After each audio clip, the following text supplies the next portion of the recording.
There we go. I had to redo some things. Hello, everybody, and welcome to tonight's indoor adventure in the wild beyond the Witchlight, part 20. Today is June 12th, 2022, and you are loved, and that is very important that we like to remind each and every single one of our viewers and listeners at the beginning of each and every single one of these games. If this is your first time joining us, you can go to youtube.com/indooradventures to check up on all of the VODs of each of the games that we have played up until this point, or you can go towards anywhere audio casts are being made available for free. You can find us there under the same moniker. And speaking of things that are being made available for free, if you go to patreon.com/indooradventures, you can check up on our after show called Nights in the Courtyard, where we answer questions not only from the community, but also from each other. So if you have any questions for myself or any of these other fine folk, feel free to join us on that Patreon. The best way to ask us those questions, of course, is to join us on our Discord. The link can be found in the Twitch chat to the side or in the description of this video or audio cast down below. Just pop into that questions for the courts chat. Drop as many questions as you want. We will answer them in time. But you're probably thinking, but didn't you say it was available on Patreon? Don't I have to pay for that? No, dummy. You don't have to pay for a dang thing if you go to Patreon, because it's all being listed under the public tab. We just ask for a little bit of your time each and every week, and hopefully that's not asking too much. But let's say that you already support us on Patreon. You already support us on YouTube and Twitch and all of those other wonderful places, and you're trying to think to yourself, where can I go to help support this fantastic show even more? Guess what, buddy? I got your back, quite literally, in fact, because if you go to indooradventure.redbubble.com, we got t-shirts, we got posters, we got mugs, we got crop tops, throw pillow, shower curtains, aprons, clocks, journals, and we also have face masks with the symbol of Tiamat upon them, designed by our very own Cyberwolf 1201, where all the proceeds of our merch currently is going to help support Doctors Without Borders. So if you would like to help support a good cause, you can again go to indooradventure.redbubble.com. But that is it for my opening spiel. So hey, RJ, who you playing today? Hi, I'm RJ, and today I'm playing Vice, the tiefling rogue warlock, and we both go by he, him. And I'm Sarah. I'll be playing Miss Lowry Moon, the Hexblood Spore Druid. I am Mediaflare, I am burnt all to shit, and I am playing Pamferdam Roski, the Gnome Artificer. Hey everybody, Wings, also known as Danae Keener, she, her. I'm going to be playing as Clout Impkin, the Tiefling Bard, he, him. Don't forget to unmute yourself for the CC. Hi everyone, my name is Satan, I go by Shiva, and tonight I will play Alessandra Nightwillow, Hag, and she goes by she, her.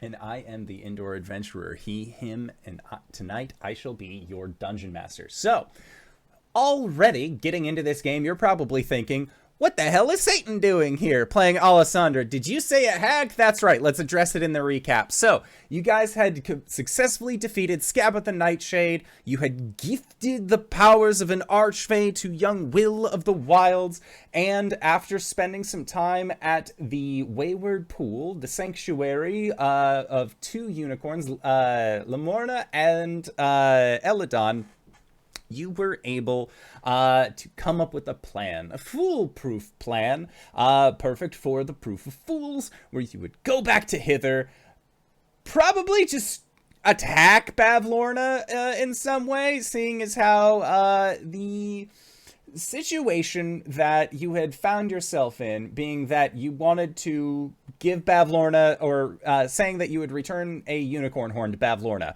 Can't do that because it's currently attached to the unicorn that the horn was initially removed to. You were gonna give her the giant portrait of her sister Scabbeth the Nightshade from Scabbeth's house. That also didn't work because of a few pricked fingers that caused the pictures to shift and change and eventually just turn into a blank canvas. So you are over 2 on promises made to Bavlorna, as well as the last thing that you said that you would bring her, which was the big book of bad blood. Her tome of almost high school like betrayals and snide comments, specifically outlining the other hags in her coven that you don't really want to give up either. It's kind of fun to have and be able to look up people in this book. So again, batting 0 for 3 on things that you said that you would return to Bavlorna. She had requested that you do all of this within 8 days, and you are currently on day 5, and that's when you decided, Well, I mean, we killed Scabatha. ... Let's just go back to Hither and kind of see what happens. Let's play it fast and loose. And so, with the help of Will of the Feywild, your group was able to return back to Hither. The initial kind of starting point from when you had initially arrived in the demi-plane of Prismere. It was at this point that a tornado that had been summoned by Will dropped you off in front of the inn at the end of the road, a familiar sight to say the least. With the door open, Sue went to greet you, and you saw a look of confusion upon her face as she looked past your group. Lowry, although it is Pride Month, you felt yourself being perceived by something directly behind you, and as we ended last session with your group turning, you were able to see a hut that was not there only moments ago, with its door opening, revealing the flickering light of a rather comfortable looking fire within. This hut, of course, being something that Lowry, you have seen many, many times before. You see a shadow in the doorway, and as this shadow comes into view and you begin to make out more of the features, Satan, would you like to describe what Alessandra looks like for all of us? Of course. As you see more features come to light of this figure standing in the doorway, you see a silhouette of a full skirt that, as you watch, is kind of made out of different materials, tattered, torn, but really beautifully put together, that has little baubles and knickknacks attached to it that kind of jingle as she walks. An underbust that has this really deep, beautiful wine color, and a shirt that kind of goes off the shoulders. That's this deep forest green, and as you look up to see the face of this creature, you don't see anything. You just see a light sage colored veil that hangs just a few inches under where the chin would be, and from that you see two horns that appear to be bark-like, and on top of her head there's chains and jingling baubles and big earrings, and you see behind her this really kind of wild, wavy, dark brown hair. And she is holding a beautiful staff, expertly carved out of a thick, purple, beautiful wood with a gem on top.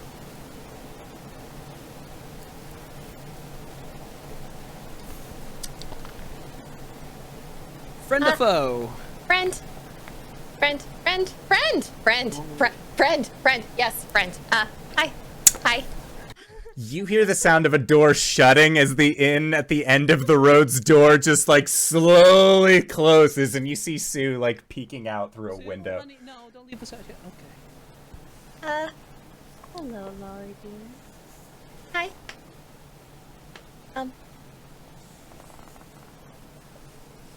Well, don't just stand there, come in.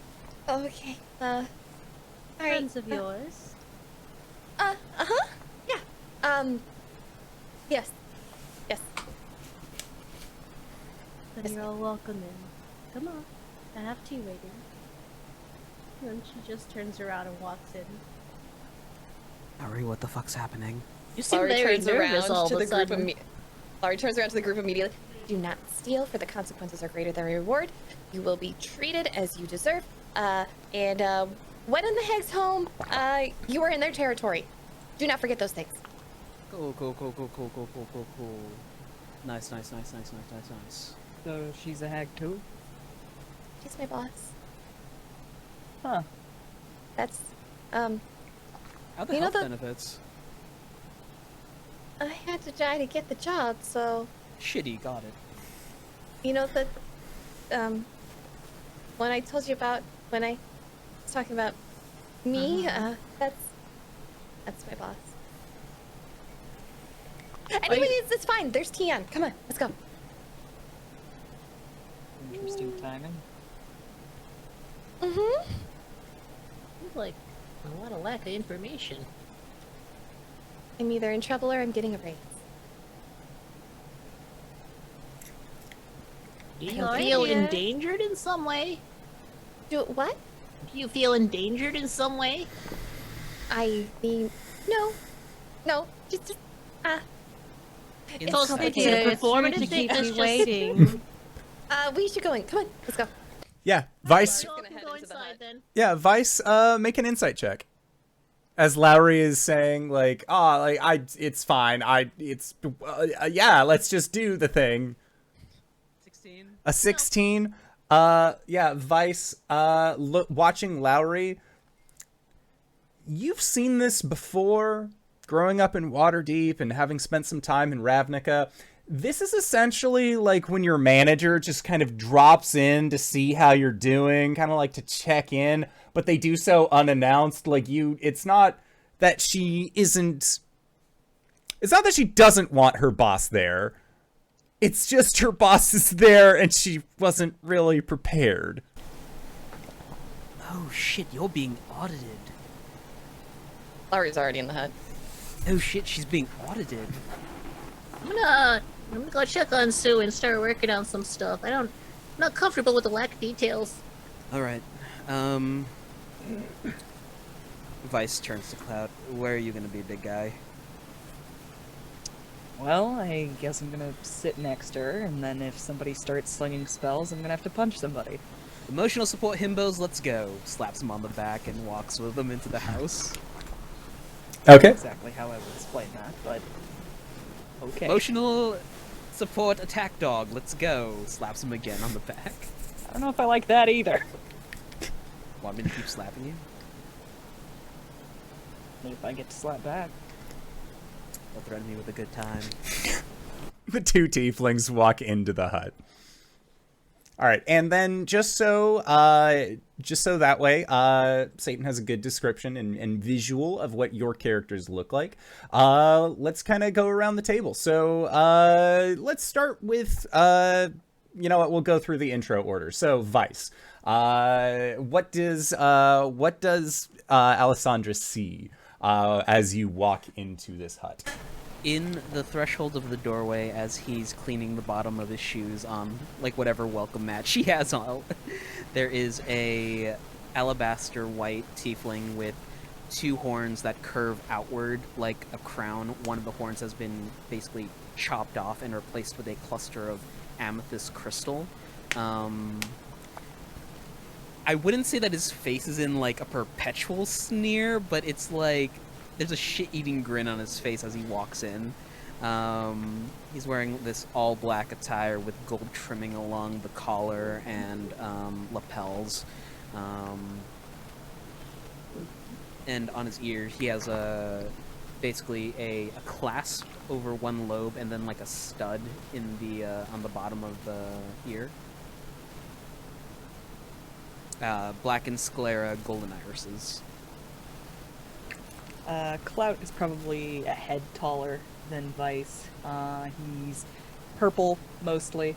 He's got tattoos on his arms. He's got bull-like horns, black sclera, orange pupils, sort of long hair, and like a real scruffy look about the face. If Vice always has a sneer, then Clout kind of always has a grimace. And if Vice has a punchable face, Clout's doing the punching. It's the comedy and tragedy masks personified. I love it. Essentially. And then, as a note, Clout, you have the same horn pattern that Vice does. It's not exactly the same. It's similar, but it's not. Gotcha. Especially if you ask Clout, they're very different. Yeah, and then from what Alessandra was able to see of Pam. Real quick, can you insight check me, Satan? I can. Cool. Let me. I don't have. I My wouldn't know dice how you out, perceive so me just yet. Maybe roll. Somewhere here. What is my insight? That is where. Insight is wisdom, right? Yep. Okay. That's 15.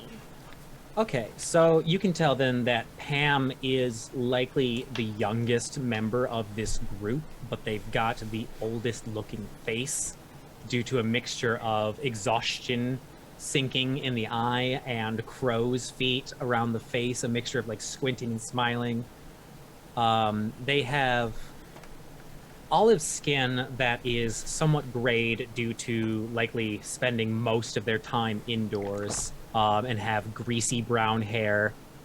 They have well-maintained worker clothes. Looks like they're like constantly ready to be in a workshop due to the blessings of prestidigitation and mending. It's still in like pretty perfect condition, and they have a multifaceted pair of goggles with different zoom lenses, as well as filters in order to use for craftsmanship. Okay. And Lowry, would you like to describe what you look like? Yeah, not much has changed since Alessandra saw Lowry previously, except that everything has changed. The hat is probably the only thing that has stayed the same. Her clothes are far more worn. There is more moss growing from her hat and her hair, and out from her clothing as well. And her shirt has been torn and repaired in places, as has her bodice. And there's a prevalent patch on the knee now of her trousers.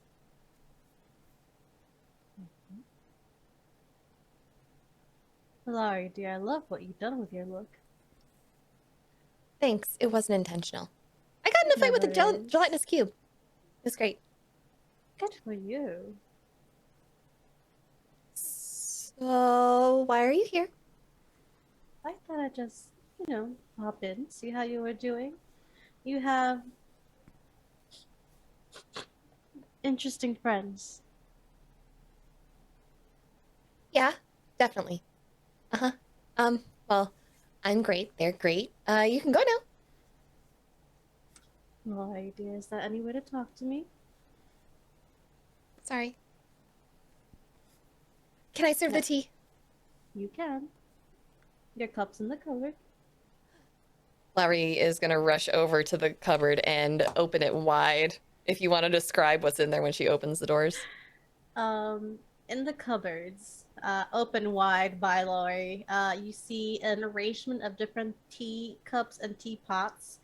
Much more than one person should have, but the closer you look at it, the more wrong it looks. Like there is a teacup that's made out of flesh and teeth, and has eyeballs on the saucer. Another one has different rings of mouths. Other looks like it's decorated with rotten spider webs and bugs. Another one has spider-like legs, and it's just a mishmash of different things. Weiss looks over to Clout like, are you seeing this shit? Like, that's the face he has on. Clout is still grimacing. He just sort of furrows his brow a little bit and then raises an eyebrow at Weiss, like, same shit, different day. You know what, when you're right, you're right. Oh, are you two, do bugs bother you, or spiders, or maybe, eyeballs? I'm allergic to peanuts. Okay, Hold the eyeballs for me, thanks. sure. Lowry will come back with the teacup for Weiss.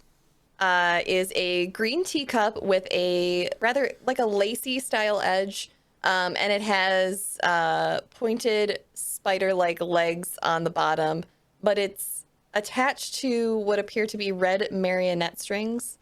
The teacup she brings back and sets in front of Weiss is a rose patterned skull, and it appears to have eye sockets and like a nasal socket, but just the tiniest bit of tea drips out when it's poured in there. And Lowry comes back with a white teacup that has a matching saucer, and within the saucer there appear to be tentacles holding the teacup to the saucer. You have very interesting tastes, Lady Alessandra. Now sit. Sits slowly. There's a look exchanged between the two of them. Like, that sounds sketchy as hell. Yep. I like this So- one. I named him Jim. As you take the teacup, as you take Jim, part of the tentacles just wrap around Lowry's hand. He remembers me. He does. Now, well, you'll have to wear. Oh, and she snaps her fingers, and you see a big book, really thick, bound leather book. And she opens it in the middle and starts scouring through pages and says, "Now, Lowry dear, I have gotten news that you have made 2 contracts. Is that correct?" Yes, ma'am. Right. All right. Tell me a little bit about them. Well, the first one was a red contract, and it was because the person pissed me off, and I didn't want to, go kablooey on them, so I wrote them a contract that would protect them from me, and the second one was to create an archway. To what? To create an archway after, To create an archway. yes, temporarily, Uh-huh. and that's what I did. I'm quite proud of you, dear. Thanks. Very welcome. Now, how are your friends involved? Oh, they've been traveling with me. Why? Because they're better at hitting things than I am. Fair. You do have quite interesting friends. And your name's Clout? Yes. We can't do this. We can totally do this. God damn it. I think Not that you. Clout like visibly looks confused for a second, then like looks at there's a face journey. And he looks at Vice and he realizes what he's doing, and then he just like puts his face in his hands. And I'm Humbug.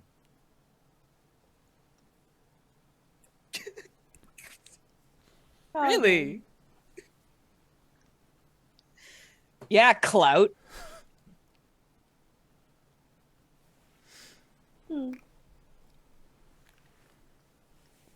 Why are you traveling with Lowry? Both of you. Kind of a long story. We have time. You know about the Witchlight Carnival? Yes. Well, she's the monarch. And I used to work there. Oh, that explains it. Do you know about all of the sketchy shit that was happening there? Not all of it. Don't really Well- pay attention to other cousins that much. Hmm. Which explains that, and she'll point to your face. His hand goes up to his face. It's like he forgot about it, and then he just kind of itches it instead. Yeah. Well, suffice it to say, sketchy coven things were happening at the Witchlight Carnival. Lowry wanted to help with that, Of course she did. and well, Pam and Clout kind of got caught up in this. Pam's, well, I don't know, that's kind of your story to tell. Or is that third friend of yours quite rude about coming after I invited them? Oh, he's very tired from our journey. From the journey here, I believe he's going to resupply himself at the tavern. Oh, did Pam not come in with us? No, Pam was like, Oh. Pam looked at it, said, fuck this, and then they went back into the house. Pam did the Pam didn't look at reasonable- that and said, fuck this. It's Pam looked at Lowry and saw their terror and was like, well, I don't feel safe, so. Pam did the reasonable thing. Yeah. Okay, fair enough. Asked for questions, got none. Definitely not going to move into that house. Well, that's kind of Pam's story to tell. Pam's nice too. Sure. And you, Clout? Oh, I'm just a bystander in all this. You know, kind of got sucked up and wrapped in everything. Need some protection. I'm not much of a fighter. Don't smell like what you're saying. You want me to roll a deception check? Yeah. You can. Can I roll insight? Yes, you can. Good luck. Alessandra, you will have advantage on your insight. Okay, yeah, okay. Okay, that's perfect.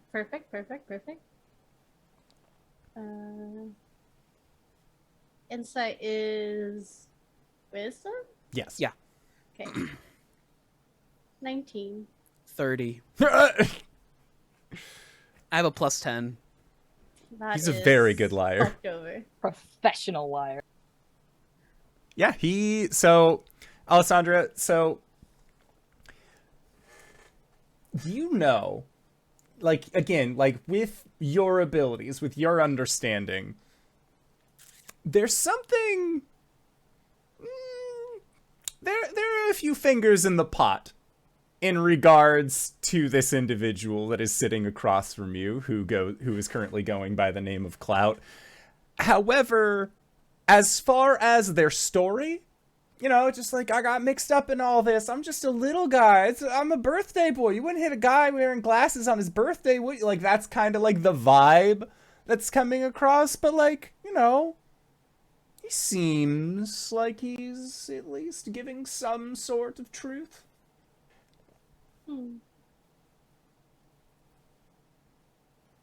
Please behave yourself around my boss. Lowry, you are watching your friend's bold-faced lie to your boss. I'll behave myself. Thank you. Sorry, their experience with hags hasn't been good up until now. Well, yeah. I mean, in honesty, my experience with hags have been lovely, considering I've been traveling with you. You said some awful things about hags. Hags that aren't you. Everyone's different, but in my experience when dealing with hags, it's been mostly negative. My lady. Alessandra taught me everything that I know, so you two behave. Me misbehave? Ugh, perish the thought. There's just a kick under the table. Ow! It's my good leg. I didn't interrupt anything now, did I? No, we were actually just coming back to the inn at the end of the road to rest. For a moment. Traveling? After...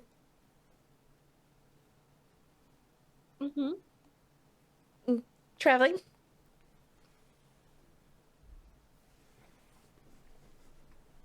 Okay, we killed Scabatha. And then we created an archway so that the land wouldn't destabilize because we can't get to Sabina and she's really far away. And we accidentally made a deal with another hag because I was turned into a horse at the time and I didn't get to actually make the deal or write a contract. And now it's all just, it's a mess. You made a deal with another hag. Blight Claw. Oh, dear. No. Technically, they made the deal. I was a horse at the time. That does contractually, take all blame off you. Sort of. Not really, because they agreed to it for all of us on our behalf.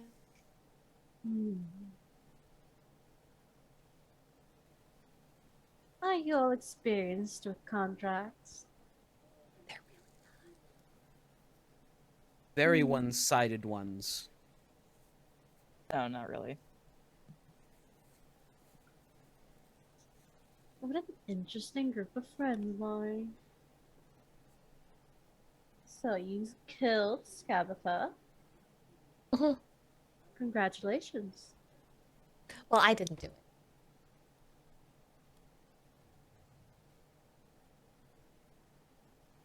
So who did? Points. Who is she pointing to? It was Vice, right? Yeah. Clout did. Oh, Clout. I really want to just have an outburst with a "We what?" But I was told to behave. You guys told me she was sleeping. Thought you said she was resting. You told me those were E-Clube bullets.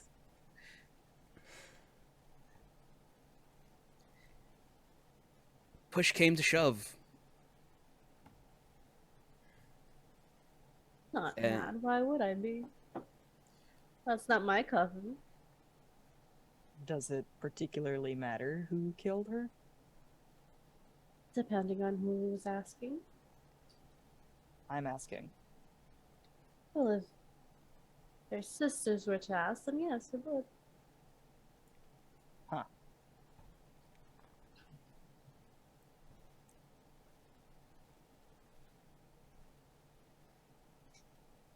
And you made an archfey to make sure the lands are stable.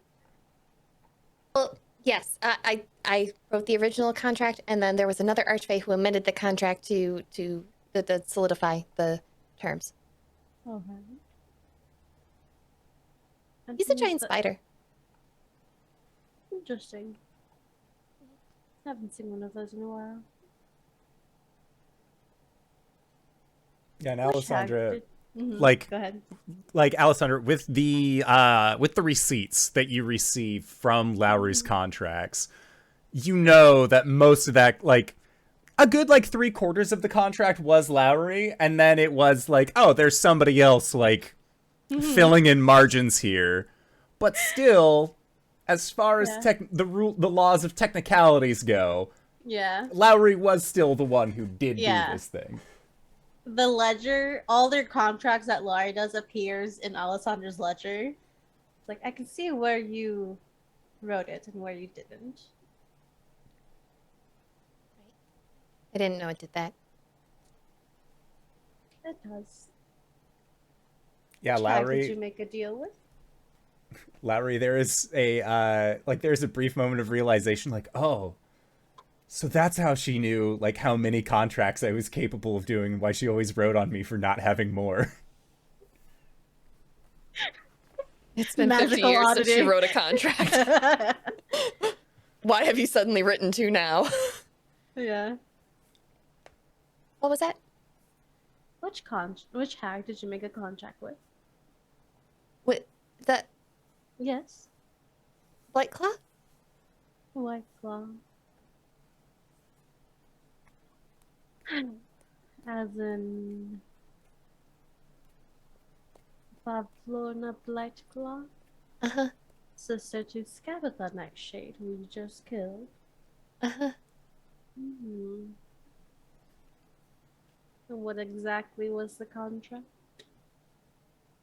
We had to get a portrait of her out of Scabatha's house, which we couldn't because it turned out that it was magical. And as soon as we pricked ourselves, the portrait turned into someone else. And none of my family is still alive. And then we also needed to give her back her Book of Bad Blood, which we may have misled her to believe that someone else has it, but we could get it back for her. But I've actually had it the whole time, and it's a very interesting read. There's a lot of interesting things in there. And then we also had to Unicorn third horn. thing. Unicorn horn. We had to get her the unicorn horn, but we put it back on the unicorn and restored the unicorn from being a rocking horse into an actual unicorn again. So we can't give her that. So out of the 3 requests, you have one, which you lied to her about where it was. We have one minus 4 pages. They got ripped out. Hmm. How exactly are you going to get yourself out of this situation? Talking? Yeah, I'm very good at talking. So are hags, dear. I wasn't gonna turn into a horse this time. That's an improvement.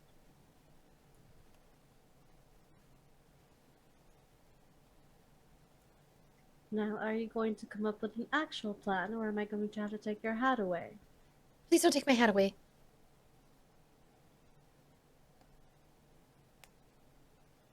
What happens if you take her hat? She gets very sad. That's just Lowry in general, though. Please don't take my hat. Worse than that.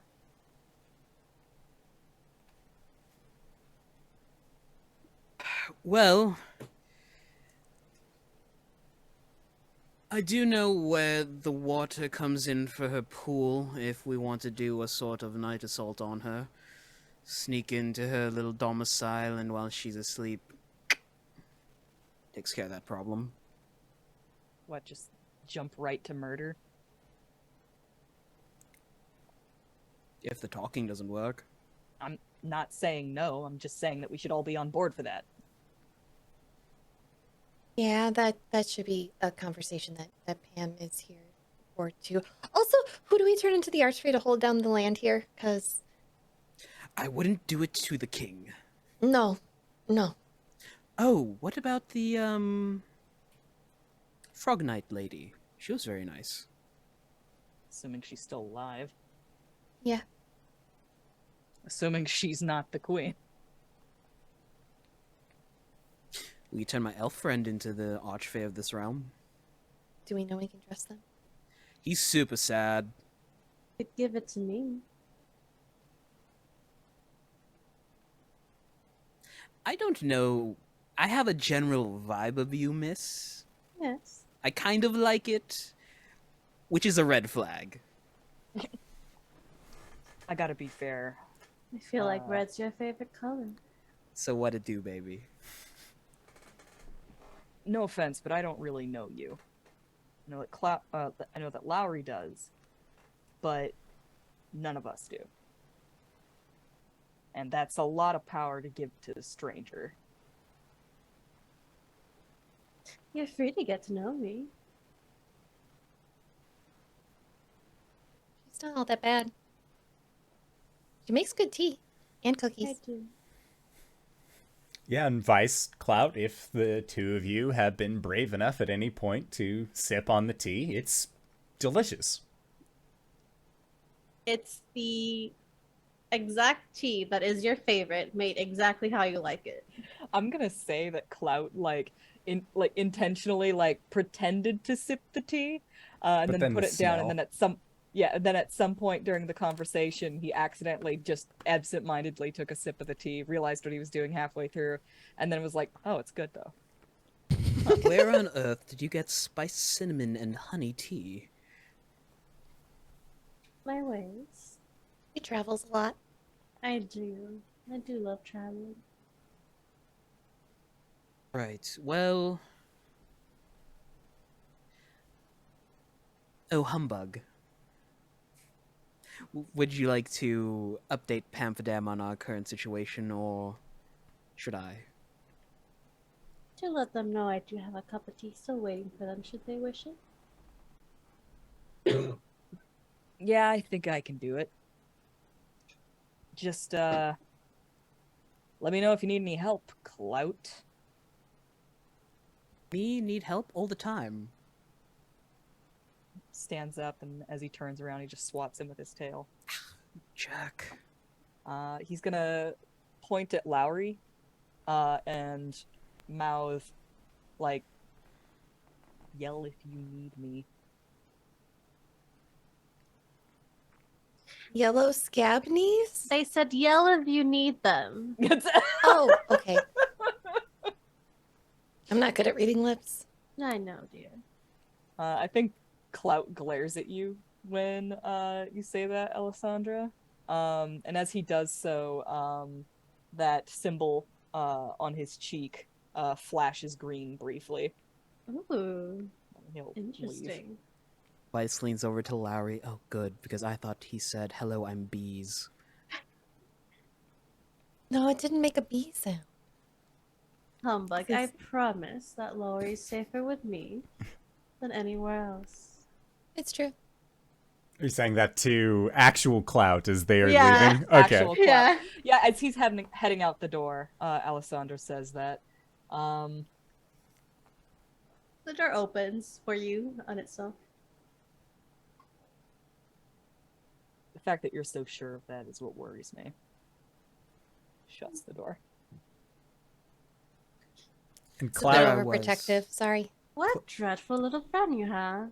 and Clout, as you go to shut the door, have you ever tried to like shut a door that's controlled by like that hydraulic hinge, where like it gets to the point you're just like, fucking come on! Like that is like the equivalent of it. He grows on It'll you. close on its own.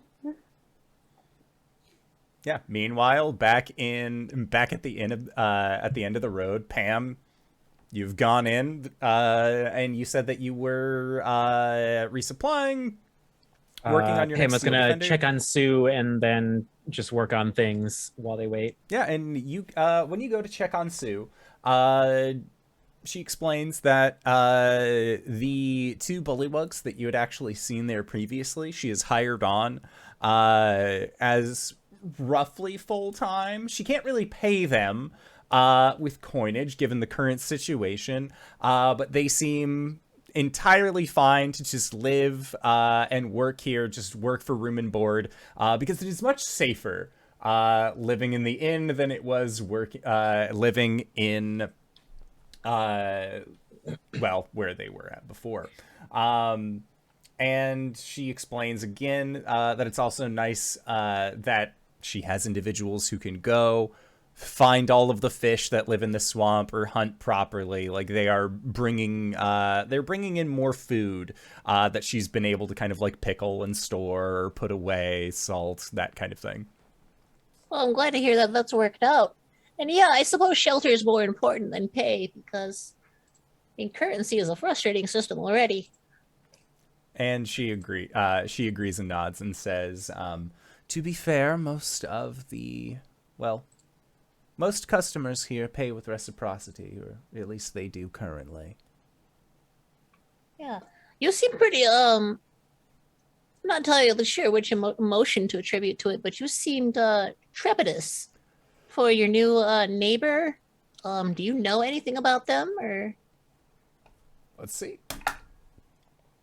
That is a 16. And Sue kind of like crosses her arms a little bit, and leans back and like puts a toothpick in. And toothpicks were not a feature here at the end of the road prior, but it seems like she has given the bullywugs something to do, and cutting very thin pieces of wood has kept them busy for a while. And as she does, she says, well, I know a few things. One, whenever a hut shows up out of the blue in a place like this, it's usually an omen of sorts. Whether that's a good omen, bad omen, that really depends on who resides within the hut. But in a place like this, you kind of have to be a little cautious on that one. If she wants to come into the establishment, rule of reciprocity, I will serve them, whoever it may be. And so long as they don't cause any trouble, I won't cause any trouble with them. Yeah, that's understandable. So that means that you don't actually know them specifically. You're just on guard because of previous experiences. I have heard of them. As far as doing any direct dealings, I've been in Prismere for a while now, but even in Prismere, we've heard of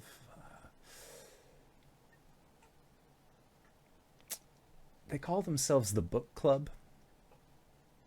Mm-hmm. And it's not necessarily that they are evil. hags or good hags by any means. They put knowledge and understanding first and foremost. Being able to learn, being able to have the capacity of understanding.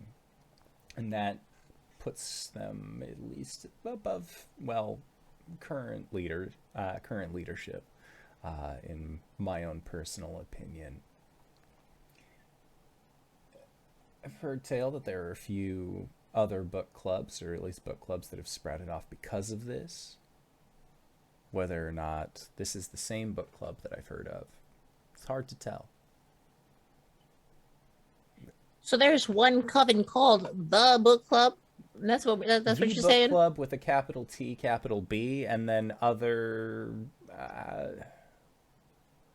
do we Covens? copycats have come up because of it, who stylize themselves after this book club styling, but they are not the book club proper. Have you run into folks that have claimed to be members of this book club besides the ones that you've met? There was a woman named Billy that I met long time ago. Very nice. Turned into a goat for a little bit, and as far as, if I remember correctly, if memory serves, there was a situation with a what did they describe it as? A demi-plane of dread? Something scary run by, they said it was a vampire lord, ended up helping out a group of heroes. So they're not here in this plane, though, then? No, not Billy. No, I think they ended up going back when new leadership took over. Nice gal runs the place now. At least that's what Billy was saying. Seemed a little remiss that it, she wasn't there to directly take over leadership, but she also claimed that she was a goat at the time, and that things weren't exactly easy for her. Okay.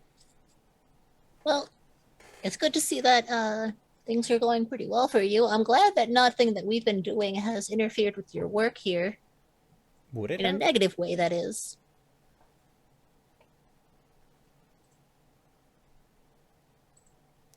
Would there have been anything that you're doing that would get me?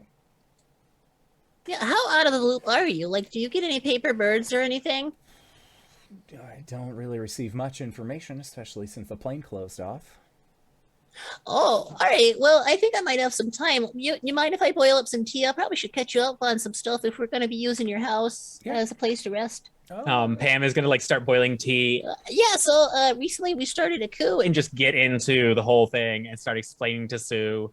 Pam is not sugarcoating or hiding anything. They are being very upfront and blunt and tactical with Sue.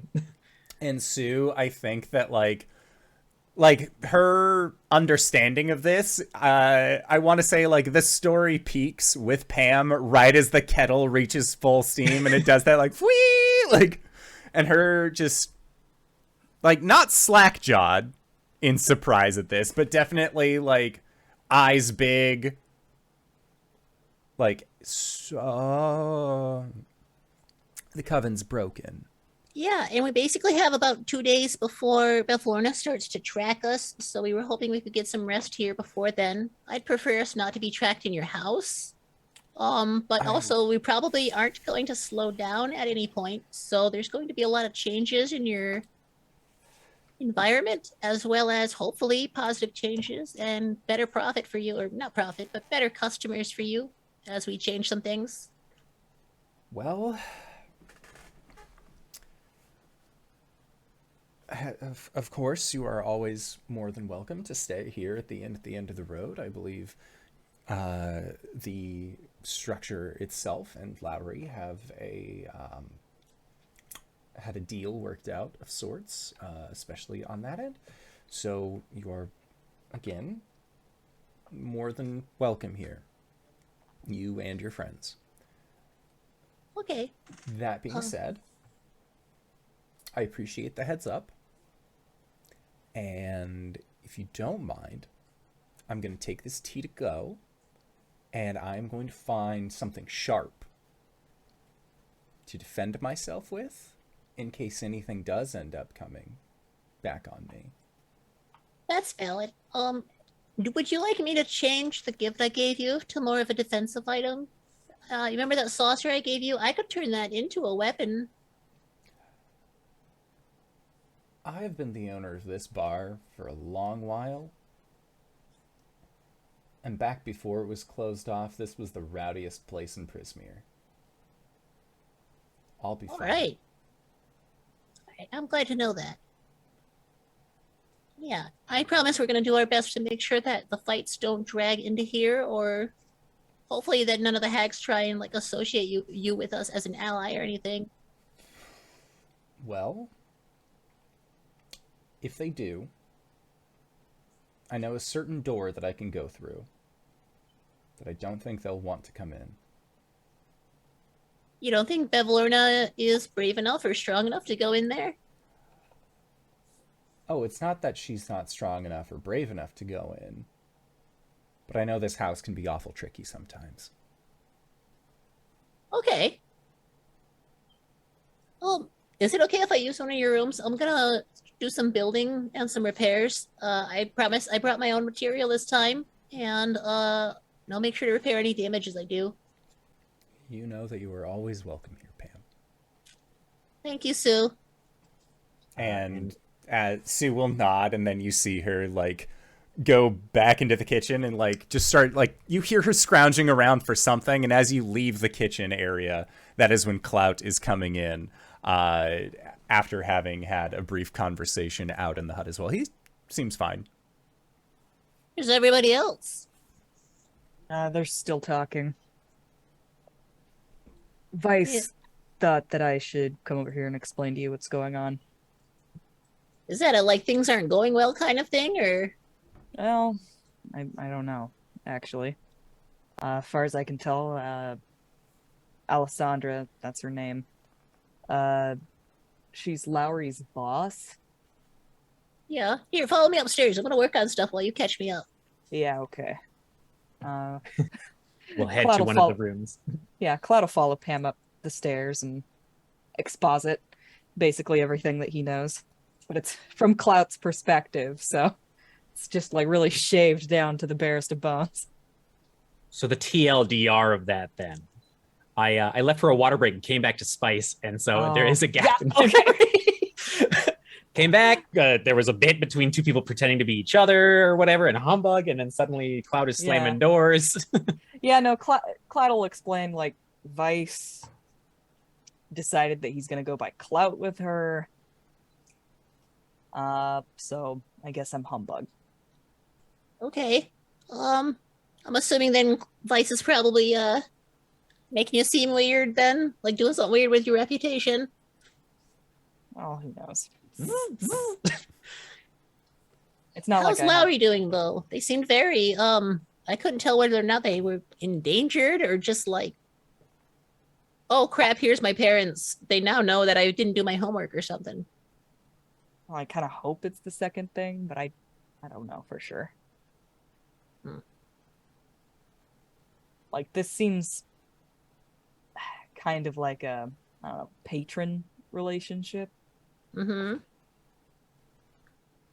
Like, Like- when you say Patreon, like, do you like how powerful do you think they are? I don't know. She wants to be more powerful. Oh well, that doesn't sound good. We discussed getting rid of Blightclaw, and we're trying to figure out who would take over the domain, and she said that she'd be willing to. Okay. Sounds like we're gonna need to know more about them. Mm-hmm. No, I agree with you. Definitely. So does that mean we're not gonna give the kingdom back to its previous owner? Is that the plan then? We're changing it up? I don't know. But I do think that whatever we do, we should make sure that we all agree on it. Vice seems to be Pam really... immediately puts down their item and turns and looks at Clout. What? We're gonna actually agree on doing something, or some of us are going to agree on doing it, and the rest of us gets dragged along. Listen, that was just one time, all right? And we all agreed that that was a mistake. 3 times. Wait, what other times are you talking about? Well, we tried to reclaim someone else's body with a murder. We fought a trash-talking tree that caused another murder. And we Okay, made a well- deal with a hag that someone wasn't able to actually provide any consent to because they were a horse. Well, We're really good at making decisions without the full consent of the party. well, as far as I can tell, the only time that we did that intentionally was with the rabbit people. Everything else was, just us fucking around and bumbling, okay? Okay. We're not gonna fuck it up this time. Here, let me hold that for you. Yeah, don't put your thumb right there. I'm gonna probably cut it. Okay, all right. But I mean, if we're gonna talk about it, and actually, shit, if we're actually gonna talk about something, that sounds good. Should we wait for them to finish their conversation? I don't know anything about hags outside of what I've learned here, so Well, it seems like what they've got going on is really contract-based. Every time Lowry makes a contract, Alessandra knows. okay. So she knows about the one with the cursed coins or whatever. Yeah.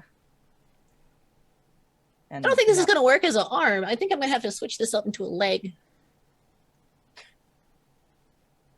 furrows of brows. Okay, well, other thought I had. You just left Vice alone in there. Is Lowry going to be able to keep that in check?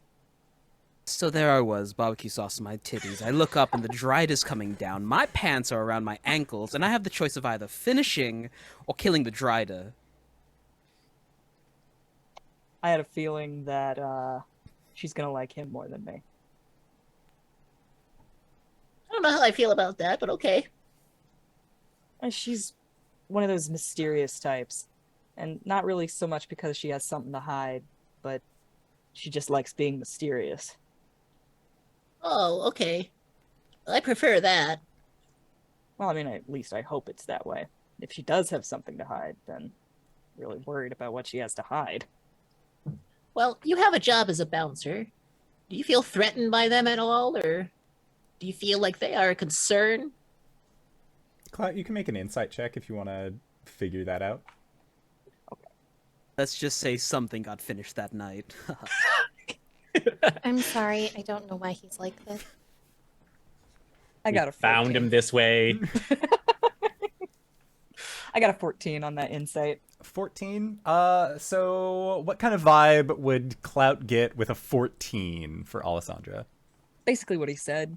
Like, this is a mysterious person for the novelty of being mysterious, and not because they've got like fucking knives like all lining their like coat. Like he knows the difference between an actively dangerous person and a person who can be dangerous if they want to, and they really don't have a reason to right now. Okay, all right. So I guess then it's just a matter of waiting until they finish their conversation and then playing catch up. Yeah. What are the odds we're going to have to kill another person?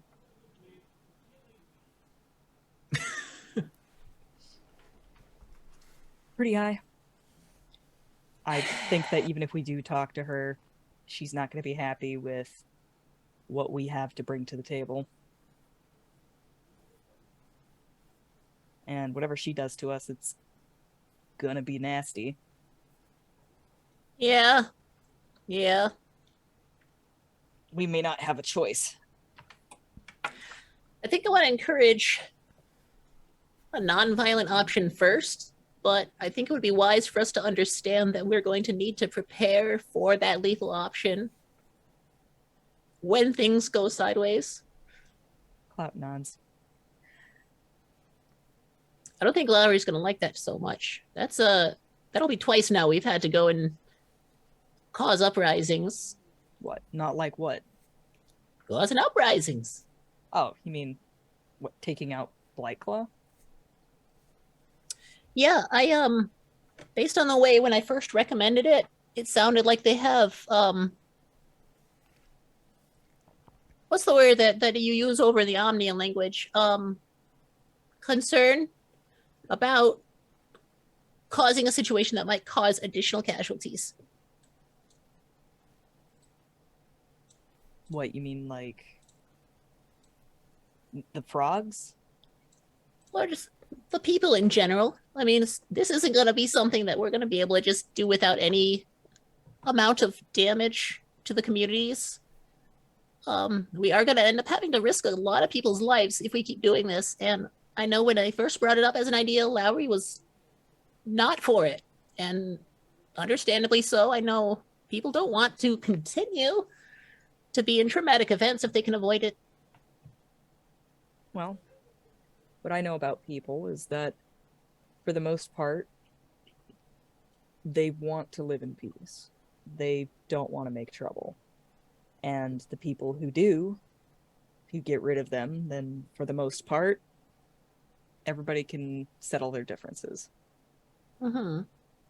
Granted, I work with much smaller groups of people than an entire domain.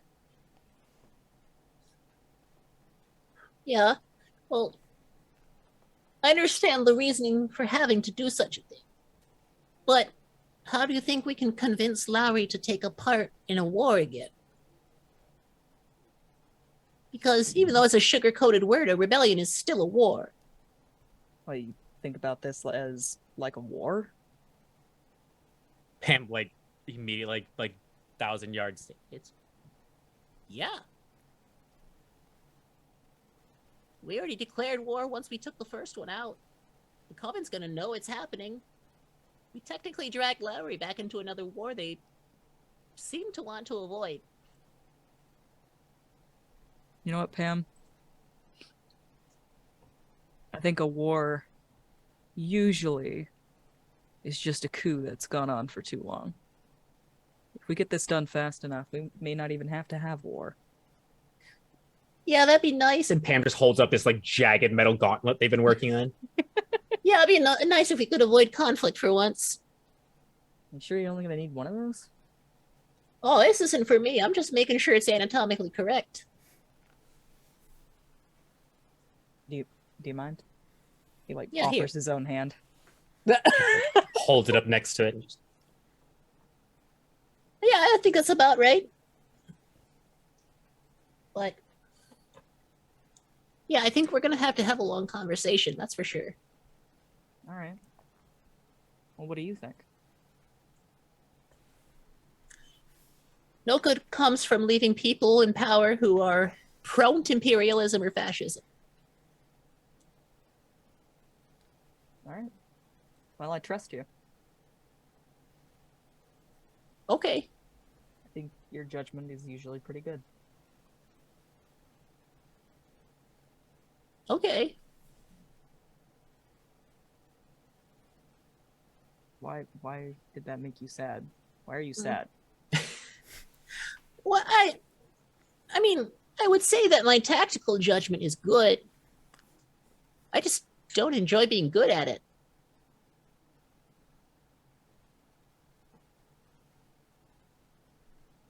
I don't know if I really get that. Say you were really good at stabbing, but stabbing people makes you sad. I usually don't stab people. I just punch them. Right. Well, oh, I mean, it's a bit of a metaphor. I like punching people. I like making kids stop crying. I like helping people process their traumas. I like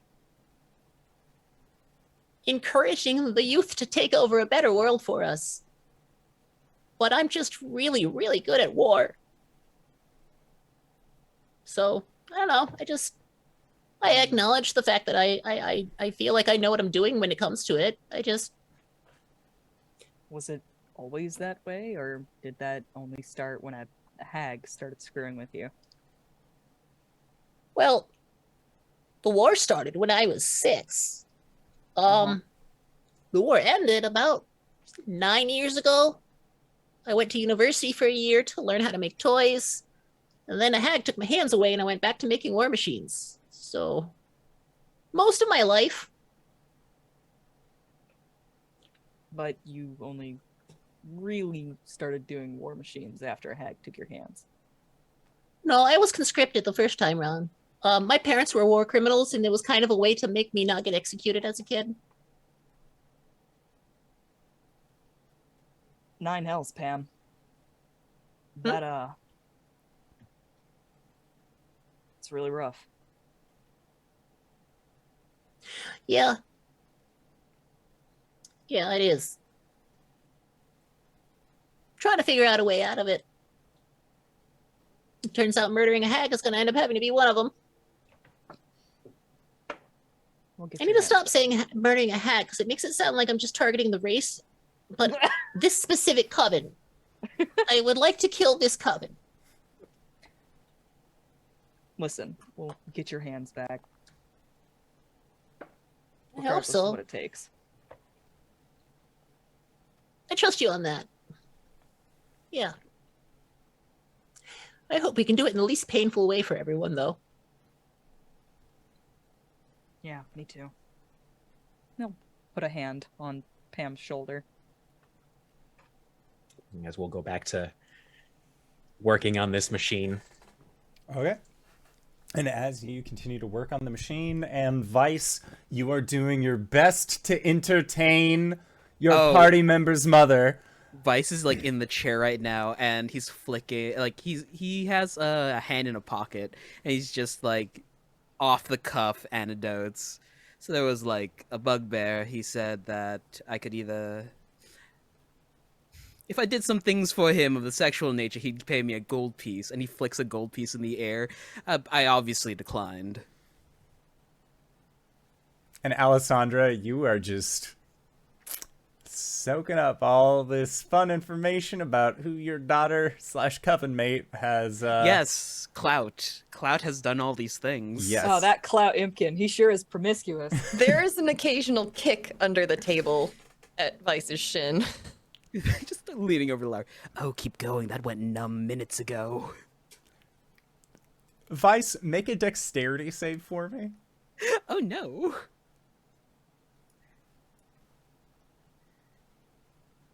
18. 18. At a certain point, when Lowry continues to try and kick you, you get a good cadence and understanding of when you say things that she will try and kick, and you can quickly like adjust your legs under the table. So instead, she just kind of like is kicking past you. But yes, enough about me, Clout. And as that comes to fruition, and Alessandra, you look on as this tiefling has been rambling at you nonstop for quite some time, with you just steadily, silently taking a sip, understanding who your, again, cohort's companions are. That is where we are going to go into our break for the evening. We're going to try and be back in 5 to 10 minutes. Don't go no place unless it's to grab a food, grab a drink, grab a friend, or possibly go to indooradventure.redbubble.com. Pick yourself up something nice, and we'll see you guys shortly. All right, everybody. See you soon. And we're back. Hello, everybody, and welcome. We have returned to our Wild Beyond the Witchlight campaign, but before we start, hey, Satan, I have a question for you. Like, you're a DM as well, right? Like, you do Nexus Adventures on Sundays, generally. So, like, your game has been running for how many sessions now? Over 100. Over 100? How do you keep track of all those notes? Like, I have, like, I've been trying, and, like, I just have, like, a scattering of notes and other things like that. I've been wondering, but I did recently get a Rook and the Raven journal. You have? I have, yeah. And you know what? With the Rook and the Raven, it's never been easier. And we're going to co-opt that phrase because, you know why? You can adjust all of the different key ring bindings that are in there. There's a bunch of different, like, papers and styles. So, like, if you want graphs, if you want journaling. For me, I have 2 columns in here because, like, I need that. So that way I can keep track of, like, what the session says. Is also, like, my random thoughts along the side. And you know what made it actually a lot easier to get this journal? The fact that there's a discount code that we use to get 15% off of our overall purchase. Do you want to know what that discount code is? No, what's this? It's code? HypeGoblin. It's named after our very own Sarah. If Oh you my use the code God. HypeGoblin at checkout, it's 15% off your overall purchase. How crazy is that? Are you saying that instead of using scrap papers of notes and posters, I can have a really well organized and modifiable and unique journal made for me? Yeah, it has like customizable covers, keyer sizes, everything that you could possibly want out of a customizable journal you can get at shop.therookandtheraven.com using the code HypeGoblin at checkout Oh my for God. 15% I'm off. definitely gonna use that code HypeGoblin for 50% off at shop.rookandtheraven.com. You mean to tell me I don't need to use napkins anymore? You don't need to use napkins anymore! In fact, you'll probably look even cooler at your local coffee shop when you're writing in your rookandtheraven.com instead of on those napkins. Guys, I fucked up. Napkins are everywhere now. And with that, For let's the get back to our game. Hello, everybody, and welcome. We have returned. Vice, you wanted to do a retroactive insight check to see how your stories and anecdotes are holding up to Alessandra, the individual that you're currently sharing a great cuppa with. 20. A 20? Hey, Alessandra, how are these anecdotes coming off?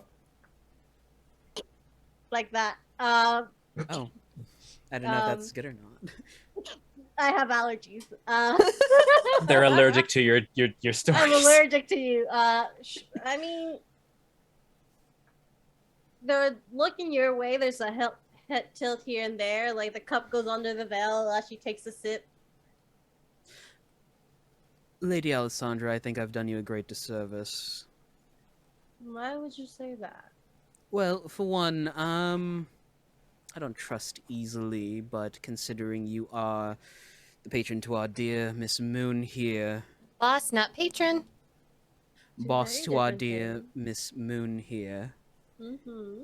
my name is not Clout, it is Vice. Really? I wouldn't have known that your name is in fact not Cloud. And forgive the candidness, but what are your intentions with our dear Miss Moon? Are you here to disparage her for the contracts, or... The look Mom. that Lowry is giving you right now. Or my words is not clear enough. I honestly was not paying attention. Honestly, both of those two are just very, very dense. Pamferdam, I think you'll really like Pamferdam when you finally get to meet him. I did much smarter. Makes wonderful things. If anything, I'm here to congratulate my dear Lowry on her contracts. Alright then. That is the first thing I said as we enter the hut and I asked you for tea. RJ wasn't also paying attention, so he might have missed that fact. I'm very proud of how far she's grown. I don't take haglings at all, really. I've taken Lowry because she's different. That's me. And while we have our ups and downs, I'm still very proud of Sir Hagmother.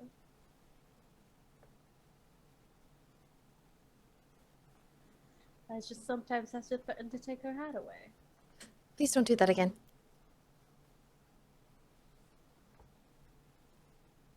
We'll see.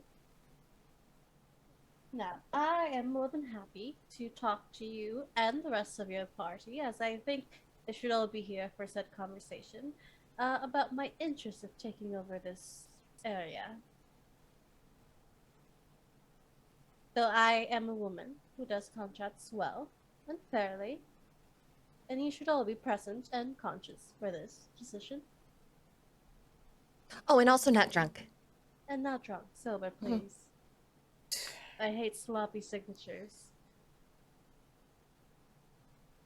No, do not flirt with them. That is the boss of your friend. I'm going to go get the boys. Do you still have the iguana statue? Are you asking Alessandra? Alessandra, yeah. Oh, I do. It's in your old room. Can I go give it some biscuits? Of course. Okay, bye. I'll There see you all in a might be bit. a few new statues there. Can I give them biscuits too? Yes, except the insectoid ones. I haven't earned that yet. Okay. She's already up off the stairs. Vice waits for Lowry to get up the stairs before turning his head a little bit in the doorframe. You said you don't take haglings, correct?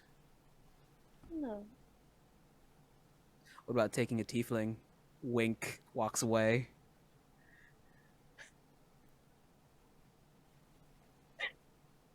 There's a little flick in his tail. I've taken many of those. I think there's just like the long sip from the mug. What an interesting group of friends. Door opens to tavern. Pam, Clout. Vice, as you come in and yell for Pam and Clout, you see Sue coming up from like the trap door that leads to the to the basement, and she just has what looks like a hand and a half sword, but it's made of like a sharpened wood. Like it's not a wooden practice sword by any means. It just looks like, maybe because D&D has stupid class restrictions on what you can and cannot use as far as metal goes, that she has found a way around this. Oh, is she like part druid? Yeah, she's full druid. Okay. Or at least that's how it was last I checked. If it's different now, who knows? Okay. Do you... It's specifically just armor and shield now. Got it. Got it. Yeah, so she has a metal sword that she will then, like, set on the table, and you can see that she's, like, polishing it, dusting it off. Vice walks over to the bar, puts a whetstone down next to the sword. Thank you. It's been a little bit since I've had to use this, but your dear friend Pamferdam informed me of the situation that you left thither in.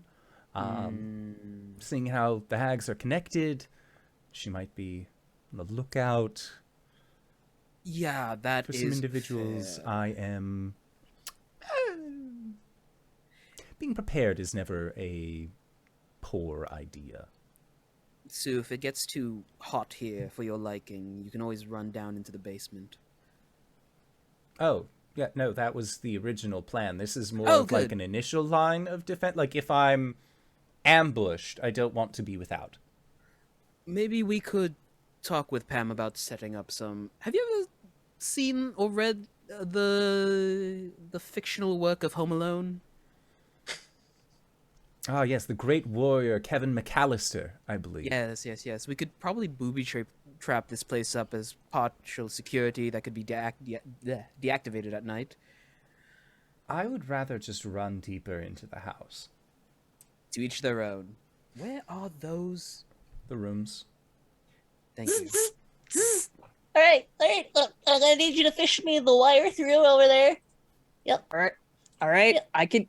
Here, Right no, there. hold Yep. up. Keep lower and lower. I've got it. Here, let me just. Mage hand. The door swings open. Aha! I knew it. You're doing stuff. All right. As Pam comes out from some strange green sparks underneath what looks like a half-built new steel defender. Ooh, shiny. Oh. It's going well. Come here, Pam. There's like the sound of tearing from a handkerchief, and Vice ties up the cut. Lady Alessandra wishes to speak with all of us concerning a contract of sorts. Didn't really ask about the details. Sorry. Oh, I should have known. She Did we agree to something? No, I believe she's going to outline the plan when we all get there. No drinks. She wishes we all be sober. It spoils my plans. Wait, whose contract? Lowry's or theirs? Or whoever that is? Alessandra, who is Lowry's boss. So is it their boss's contract or is Lowry writing something? I believe Alessandra is writing something. Okay.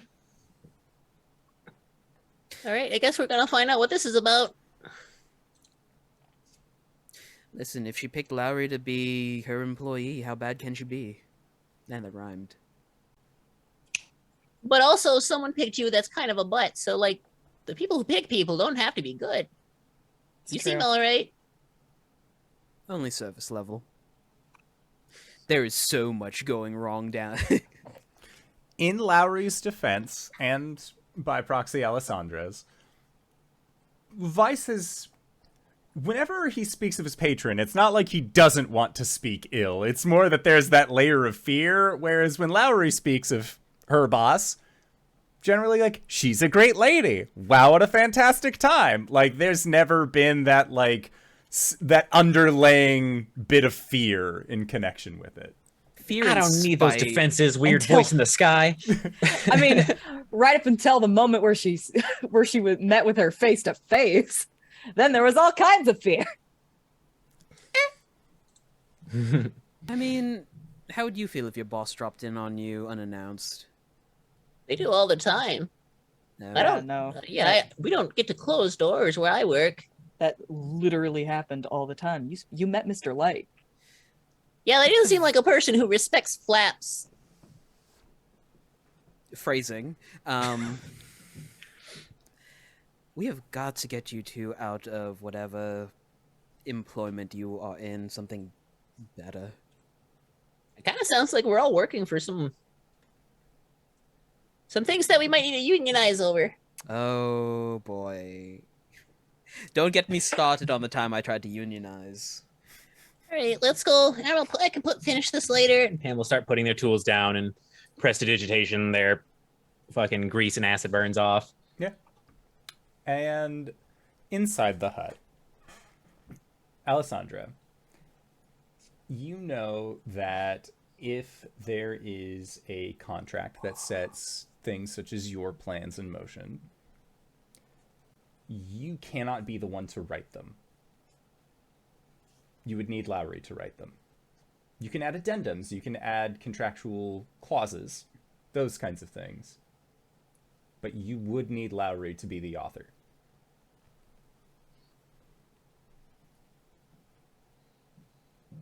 Anyways, I think it's a really good book, and I really, really do think that we should consider reading it.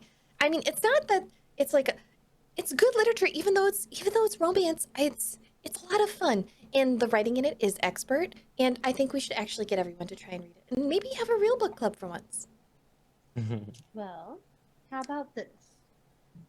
You come back to me with a total of 10 contracts.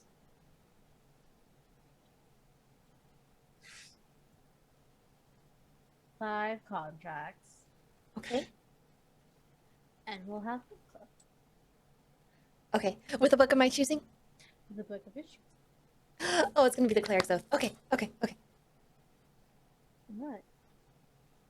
Do you need another well, copy? Do you still have yours? I do still have mine. Now, when your friends do come, if we do reach an agreement, I will need you to be the one to write this contract.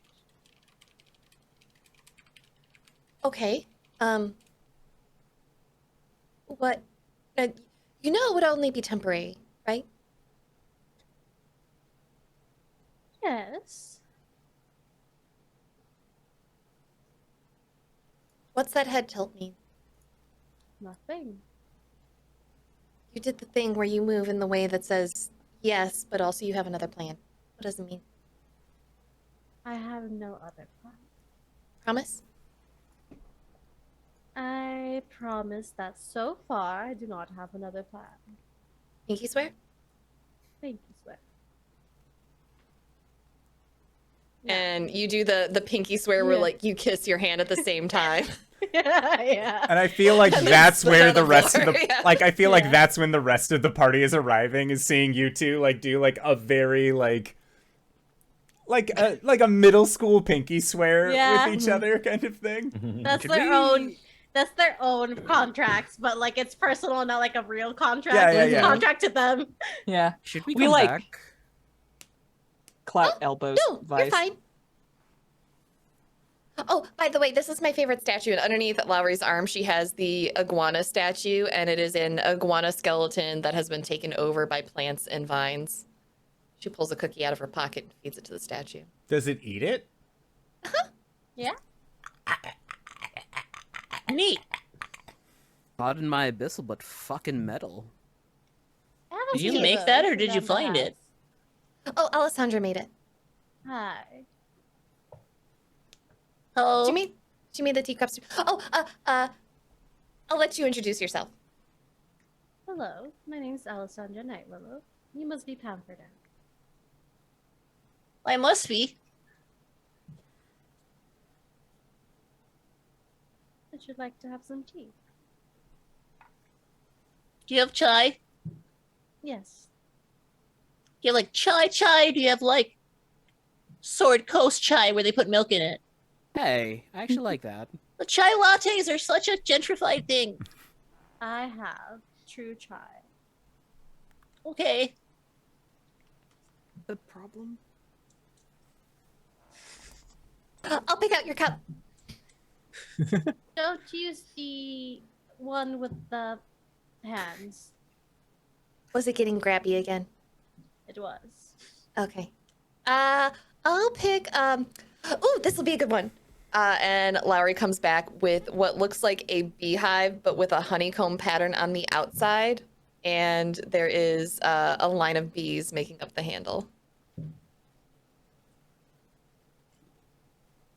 Are they live bees or are these like taxidermy bees? Yes. Or like clay Yes. shaped as bees? Yes. Yes. So they are both alive in clay? Yes. Yes. Okay, so golem. Kinda, yeah. All right. Just gotta figure out how hard I can squeeze this thing because bees are soft. I don't like how You can hold it like a normal teacup. Yeah, you can hold it like a normal teacup. I don't like how coy the three of you are being. All Heck three of you. bullshit. Coven? Welcome to the Coven? Wild. Coven? You guys have been talking about this, and I don't like it. I mean, Thank I love you. it, but Pam is going to grab the cup itself like a bisexual and pick it up and kind of just like keep poking at the bees while they sniff on the tea until it cools. There's a slight hum from the bees when you poke them. You'll also see the I don't know if you got up to get your water earlier, but you will also see the other cups still out for everyone else. Remember, one had tentacles. That's fine. Lowry picks hers Uh, back up and the tentacles just kind of wrap around her arm again. As you take a sip of the tea, it is the perfect chai made specifically to your liking.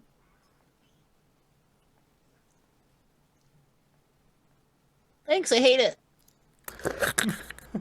Do you really? Well, I mean, like, it tastes good. I hate that it tastes accurate. That's like a whole thing.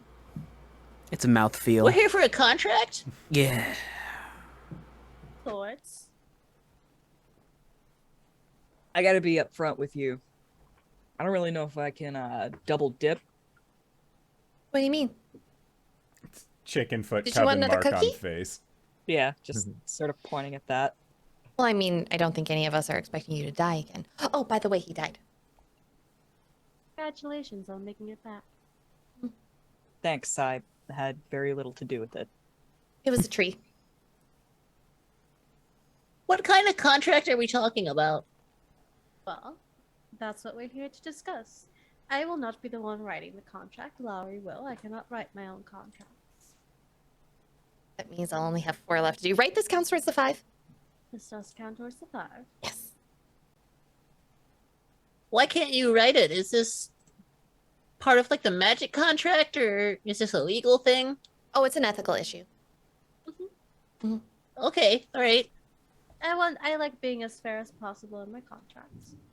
Whoa, can somebody explain what this contract is about, actually? Well, first of all, we're here to decide if there is to be a contract.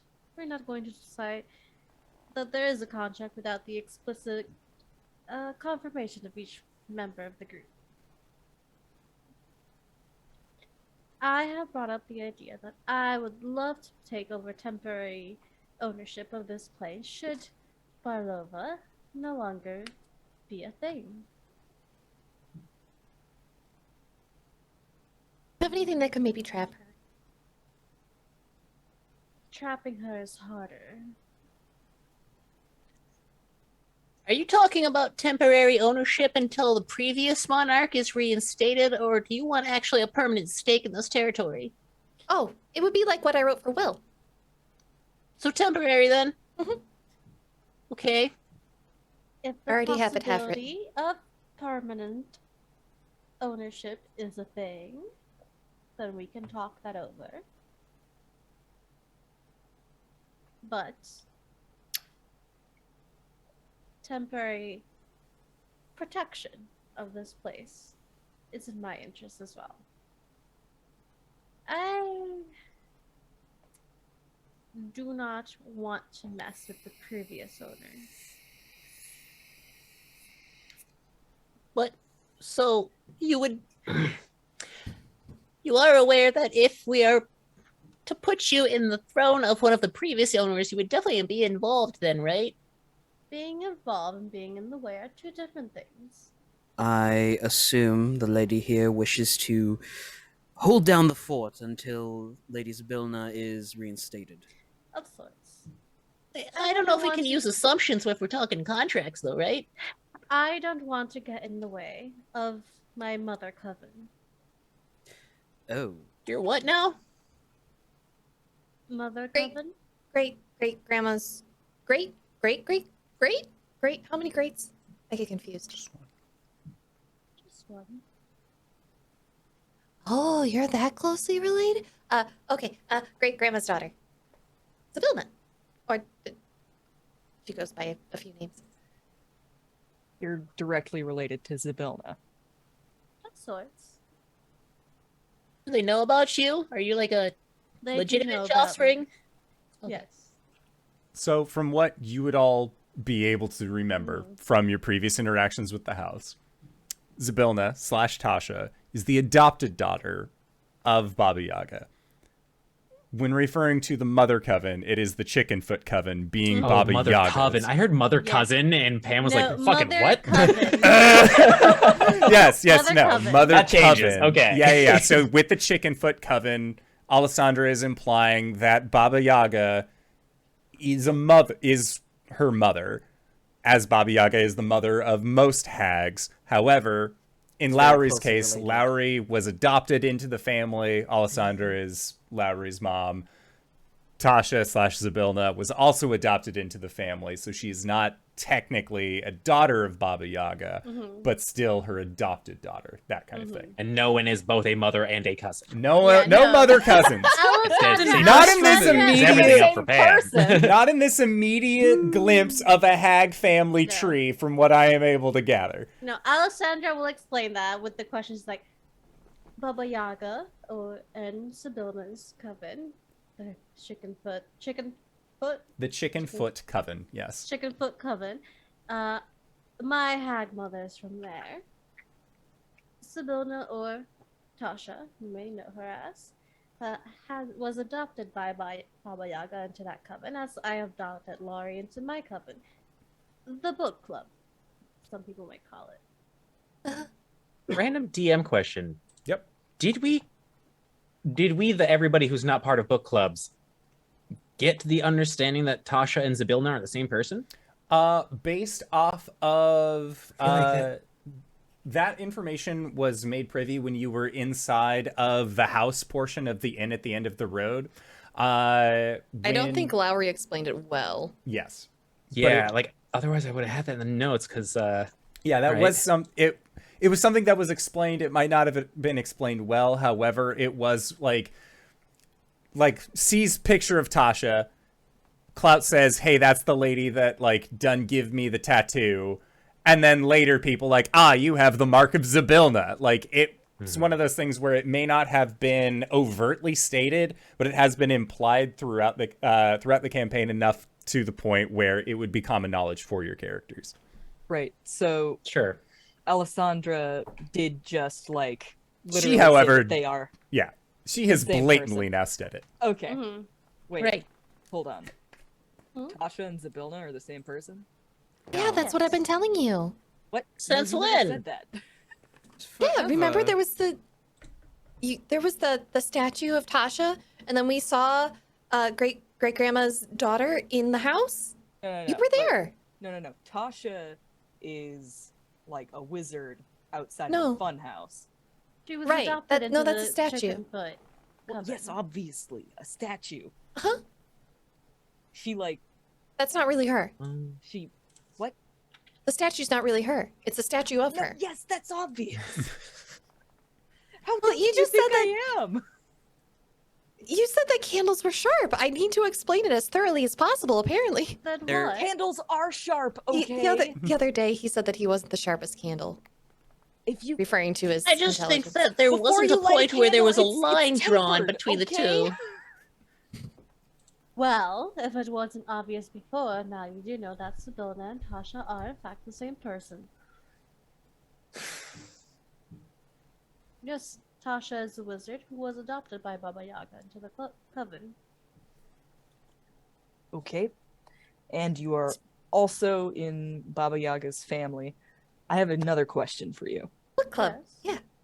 Yeah. What makes you different from Bavlorna, Skabatha, and Endelin? Because as far as I can tell, they're also in her family. Well, yeah, family is different. Just because we descend from the same place does not mean we're all the same.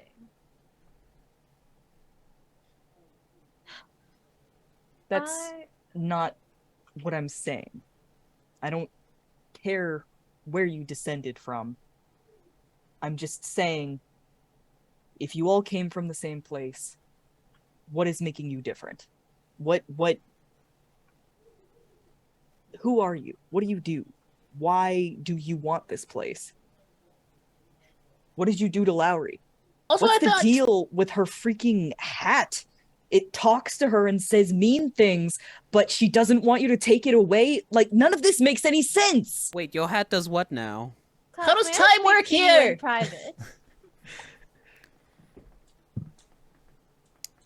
Lowry has like the anime eyes on the verge of tears watching Clout just pop off. Sorry. It's Hmm. alright, dear.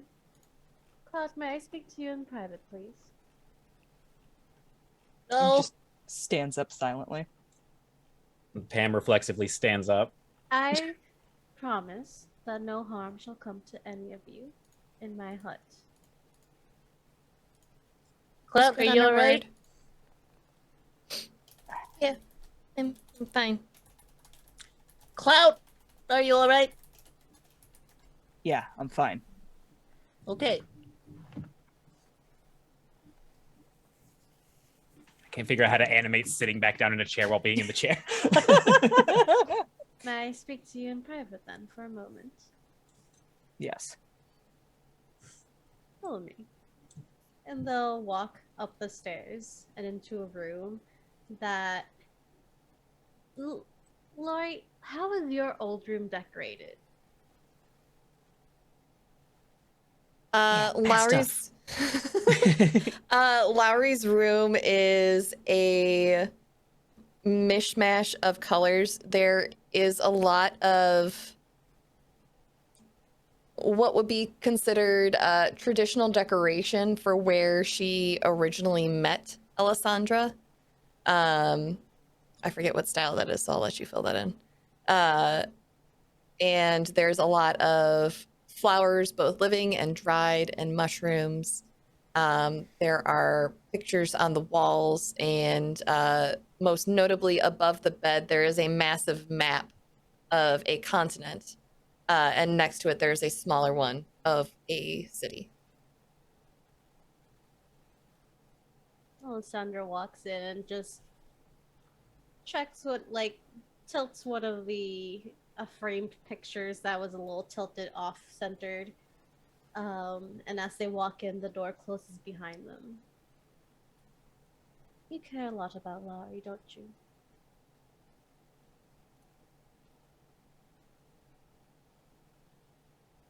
She's a good person. She is a very And- good person, yes. It would be really easy for people to take advantage of her. It would be. It has happened before. Evidently.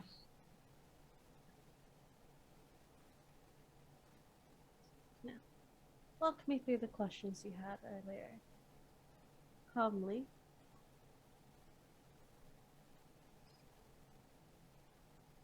Why do you keep on saying that you're going to take her hat away? And why does she want to keep it? Like, the mushrooms on it are mean to her.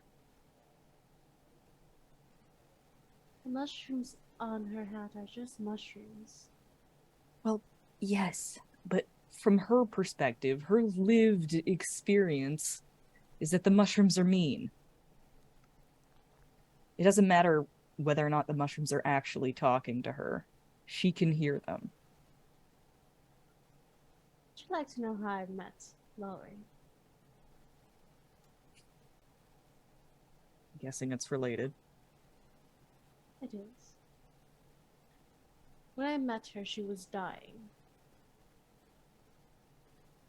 In the cold, in the snow, surrounded by her supposed friends.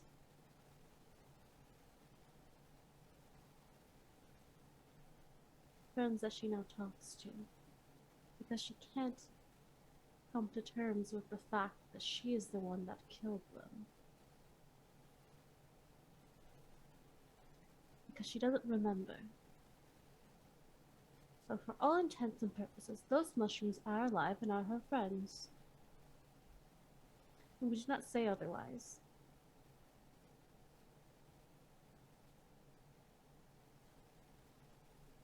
She has been betrayed. She took her vengeance. She does not remember. Because if she did, it would break her. But her mind has done her a kindness.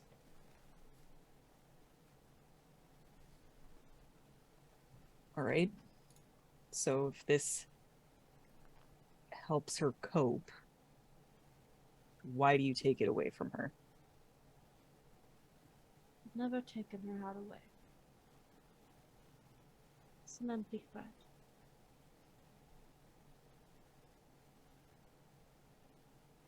Keeps her in check.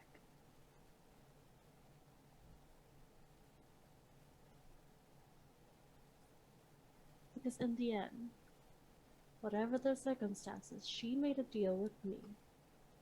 And she's now under my tutelage. She works with and for me.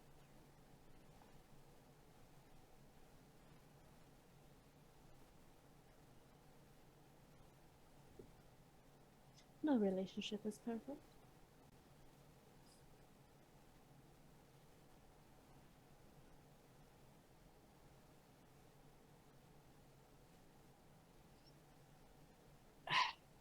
It's just all so fucked. The world is fucked. Bad things happen to good people. And good things happen to bad people when they don't deserve it.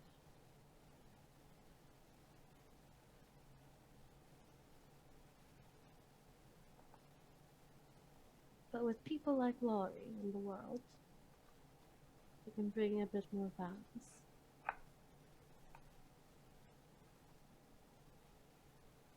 Will she ever remember what happened? That is up to her. That is no magic of mine, but her own defense mechanism. It's her choice if she remembers or not.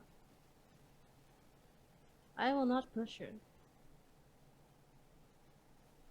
And I suggest you and your friends don't either. She has been broken enough.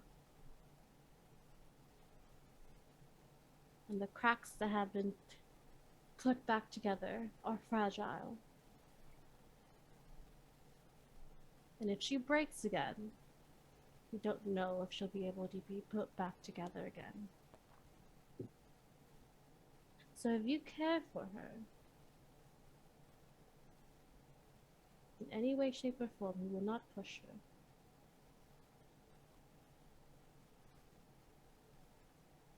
Alright. Then who are you? I am her godmother.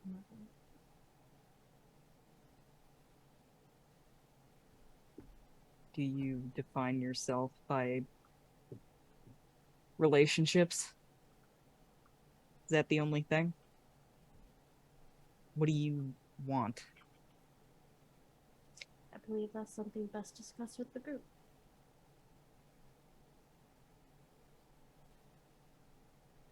All right. Are you satisfied with my answers right now? I don't know if satisfied is the right word. Are you calmed from now? I understand. Good.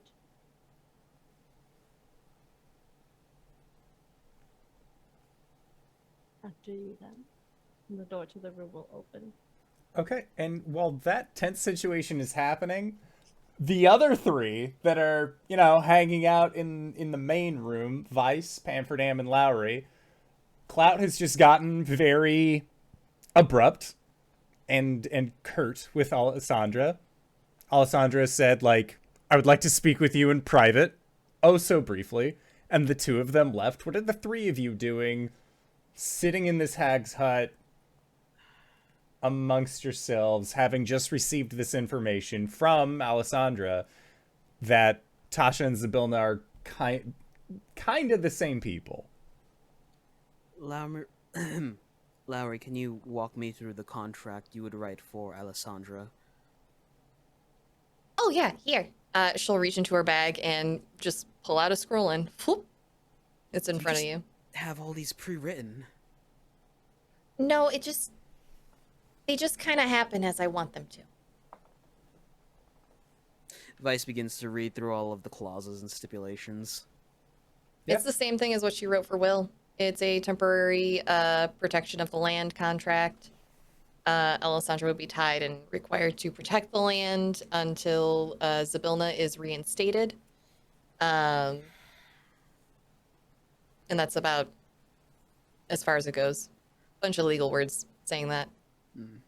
Big words. Can I ask that you add an addendum that we not be beholden onto Alessandra? I can write that you all won't be, but my contract with her is already different. Yes, us. I know that you are employed by her. I mean, for the rest of us who aren't employed by her. Okay. I'll add it there, and she'll just tap the paper, and the writing in her handwriting just appears. That's so fucking convenient, Pamferdam. Zybilna and Tasha are the same person? Yes. Yes. How long ago was this made aware to the two of yous? To who? Sorry, Midwestern slipped through. Used to. It's Mohorandi slang, it's fine. I grew up in the desert of Michigan. It's fine. It's fine. I speak fluent Detroit. It is, well, I've always, I mean, I've seen a lot about Zybilna and Tasha interchangeably. So I've known. Yeah. Did you all really not pick it up when I was getting excited that? No, I kind of put two and two together after someone pointed out Clout's chicken scratch thing and was like, "You have been marked by Zybilna." Yeah, we kept talking about Zybilna, but we never said, Zybilna, aka Tasha, at any point. Oh, well. This changes a lot of my opinions about this coup we're having. Why? Because now we're talking about reinstating Natasha the Dark, the sleeper of demons, the creation of possession. I mean, some demons are fun. Hello. They burn shit to... Sorry, language. They burn stuff to the ground just to change experiments. Who does? They feed on chaos. Why? Well, lots of people feed on chaos. They instated the Yamasker Empire. The what? The High Yamasker Empire of the country of Mulharan. The thing I just finished overthrowing. Can I roll a history check? Sure can. Larry knows.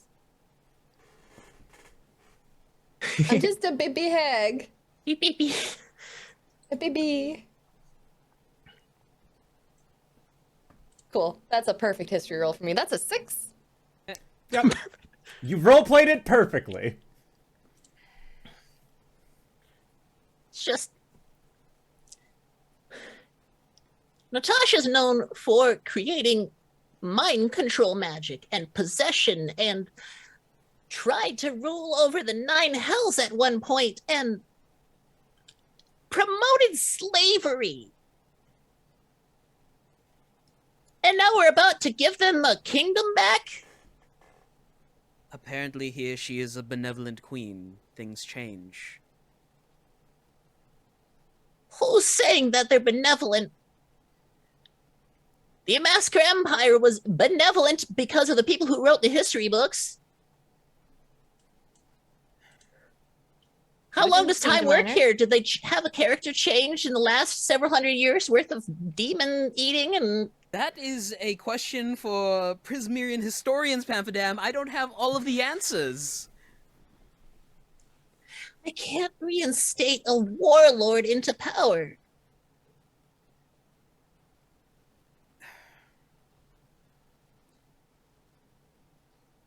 What I'm gathering here is we need more information on this mark before we do anything rash like freeing her. So, we'll do this contract so this plane doesn't fucking destabilize. And let's start asking around. I'm not comfortable signing a contract and then finding stuff out. So, we're just going to leave the however many day curse that's been put on us on... 2 days left. Thank you. Actually, I lost count. Yeah, It's been I've stressful. been keeping track of the hours. We have 2 days left to figure out what to do with Blightclaw. Yes, that's who we're fighting.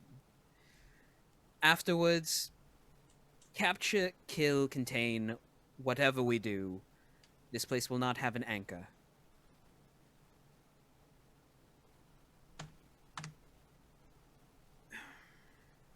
I trust Alessandra to do it. Mm. I've been with her for over 100 years now, so...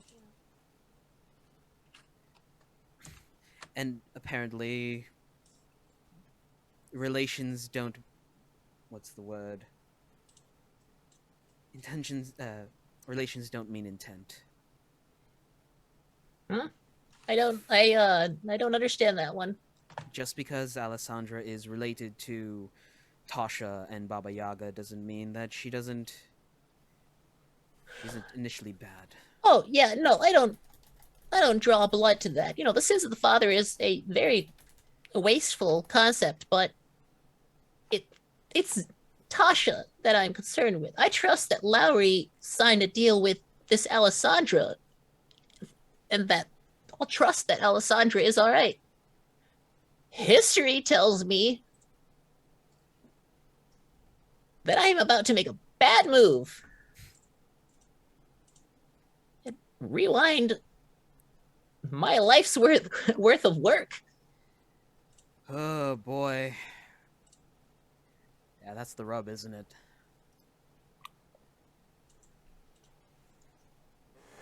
Lowry,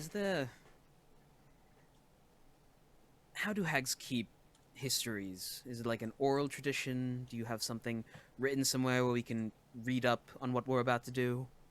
Well, I'm not a historian myself, but I can see if Alessandra has any books. Or I can think get that's us the some. perfect time for Alessandra, you to be walking down the steps with Clout. As mentioned by Sue previous, the book club, as a coven, is, again, sort of like that, like, true neutral as far as hags go. A lot of it is just you wanting to gain knowledge, to find out information, to learn as much as you can, specifically about these kinds of information. So as you're walking down, you hear that question of, do you have any histories? Are they kept orally? Is it written? And there's like that little the ASMR shiver up the back of your spine where it's just like, oh, somebody needs me. Like, and I feel like you're muted, by the way. I have quite a lot of information. Oh, you're back. I am. Oh. Do you have any books on the history of Sibilna or Tasha? I should. Am I gonna find out next that Ingleway and Sibylla are the same person? Who? Knights in the courtyard. Yeah, Pam, as you say that, Alessandra, make a history check, and yours no. will be with advantage. Okay. I think it's some 3rd edition Lauren. Oh. I rolled 2 19s. 2 19s? Mita, you glorious plus two, bastard. I think, so I 21. love you. Okay, so a 21. Plus 1, 20. Furthermore, make an insight check. As a follow-up. As a follow-up, just before you speak the information that you do know aloud. Oh yeah, true. You did just walk into Pam's exasperation. Yeah. What is Add your intelligence wisdom. wisdom, right? Yep. 17. 17. All right. So with that 17, Pamferdam has just stated, next you're going to tell me that Sibilna, Tasha, Igwilv, they're all the same Ingleway. Yes, that they're all the same person, and you like have that moment of just like, actually, she did go. You know what? I'm not gonna. He looks like he's having a time. Like, just sort of like keep that one to yourself. But Wait, anyway. as Question. far as the history of Tasha, of Zbilna, specifically going by that name, Yeah. you know that Zbilna as a whole ass fae is not exactly she's not an old archfey. She's definitely a newer individual that has kind of made their way onto the scene, as it were. And she made her way onto the scene roughly around the same time that Tasha, as you know her, disappeared. It is one of those situations where, with your connection to Baba Yaga and your understanding, your mom doesn't care particularly what those in her coven enact. She is, in a sense, she's a force. She's a power. She's not a direct player amongst those, and she herself has almost in a way retired from doing her own hag thing. She still does hag around, but as far as like being directly involved, being the center of scary stories that you would tell children in the night, she just sort of lets those stories continue. But in all reality, she really just wants to own a bakery on the plain of Sigil. She wants to retire. She just wants to just be. She doesn't want to be involved in all of this. She has all of these daughters. She has all of these followers. And god damn it, they, like, in the same way where a grandma's like, they don't call anymore. It's more of a like, they never stop calling. I just want to make baked goods. And Zbilna / Tasha was, as far as you were aware, roughly along the same line, where there was a turning point with Tasha where either she gained a sense of consciousness, she understood the horribleness of her actions, or something occurred that did cause that kind of like that internal shift, and whatever it was, she has been working in a sense to put that previous life behind her. That was around the time that Zbilna came onto the scene as an archfey, and using her power, she created her own domain. She created this as they are known, a domain of delight. And within her domain of delight, she wanted this place to be as good as it could be, to be a place where if children are hurt or injured, they don't have to suffer that injury. They instead just disappear and reappear somewhere else entirely healed.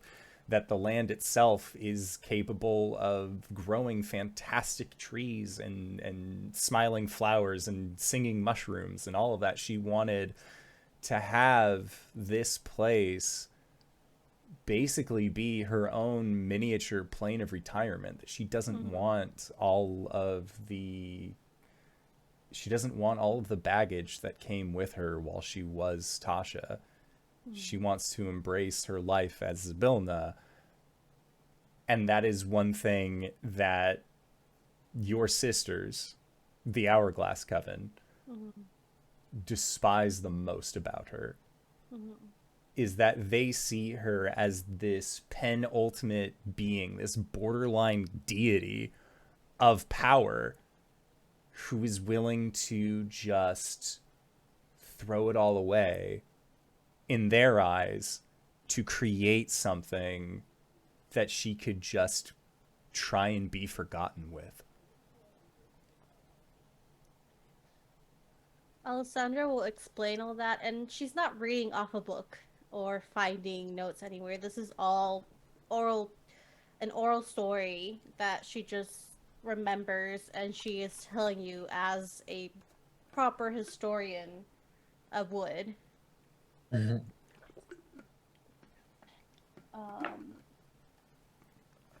she goes, that's why the Hourglass Coven decided to trap her and take away what was hers.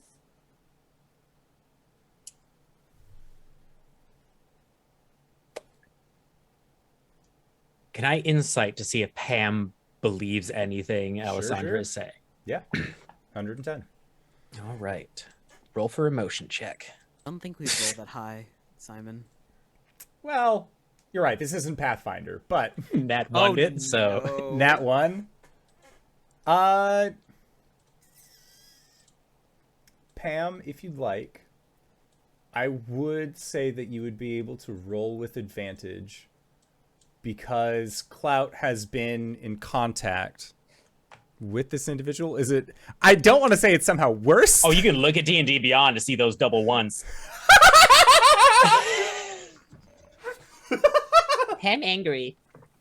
Yeah, Pam, there's that fuming sense of it is the equivalent of Alessandra begins speaking and it just fades into the Charlie Brown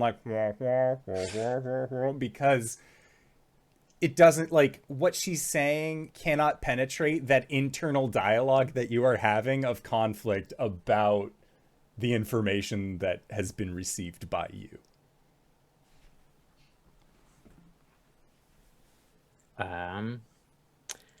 I think Pam is a bit overwhelmed and doesn't respond while the contract gets worked out for a while. Clout and Vice, I would like for you both to make insight checks.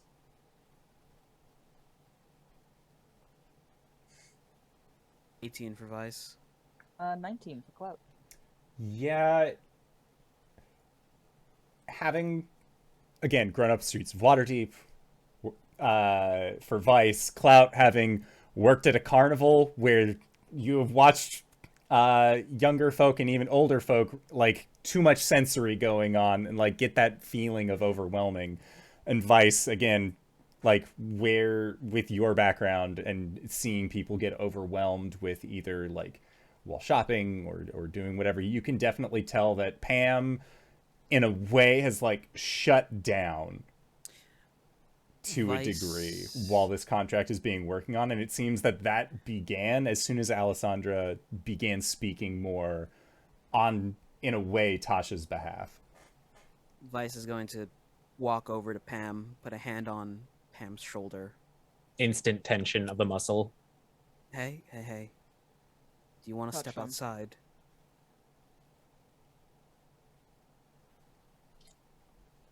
Okay. You can get a little bit of air. Yeah, I'll come read the contract once it's worked out. All right. Pam just scooches off the table with one of those annoying wood on ground scoots. Oh, Sorry. Just outside.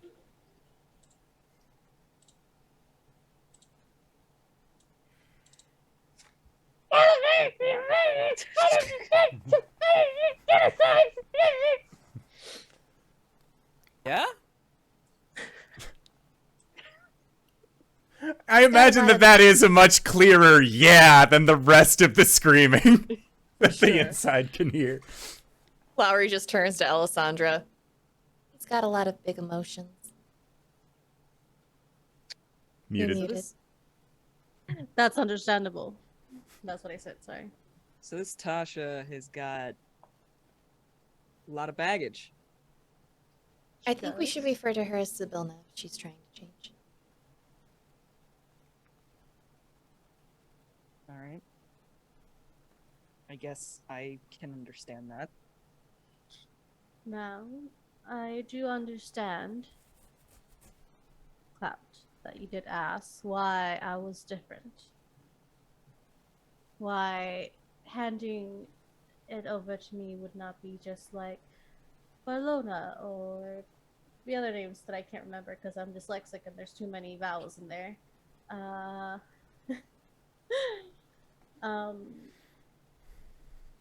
You see, Bavlorna, Skibitha, and Endelin. There we go. You see, the Hourglass Coven, it's very much small picture.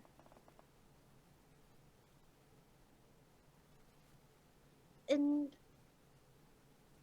as simple terms as I can put it, they like to fuck with people, and that is their only joy. They don't understand the power that they hold. Not truly. Now, I am not a good person. I don't consider myself a good person. I'm not a bad person. I don't consider myself a bad person either. I am neutral. You see, my search in life is knowledge. I want to learn, and I want to discover as much as possible. The misery of others does nothing for me. Doesn't help me, doesn't hinder me.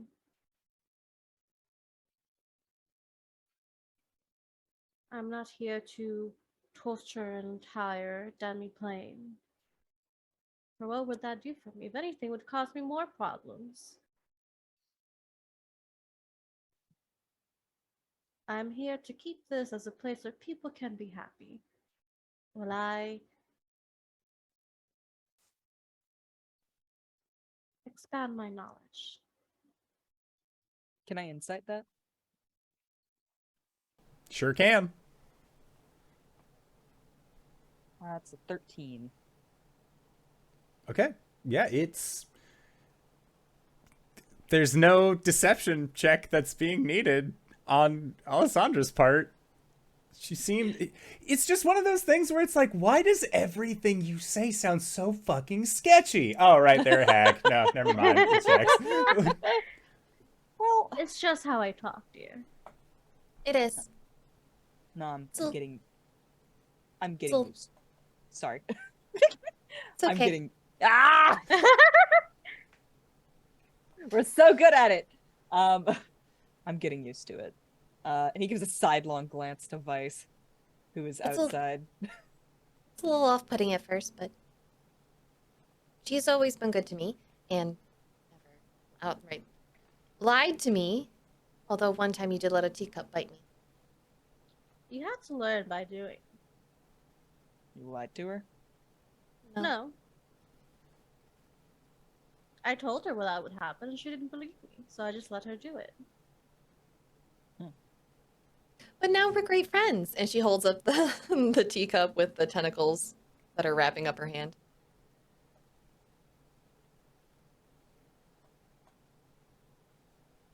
Now, this contract you have with Bavlorna.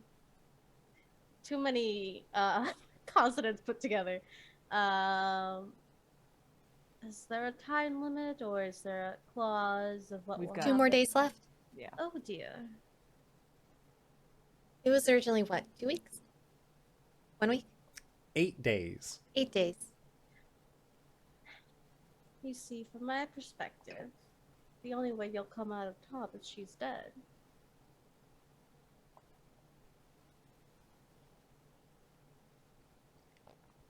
Is there any way you can just arm her into just, not doing anything? No. Turn her into a newt mouse? That'll only last for so long, dude. A teacup? I have done that before.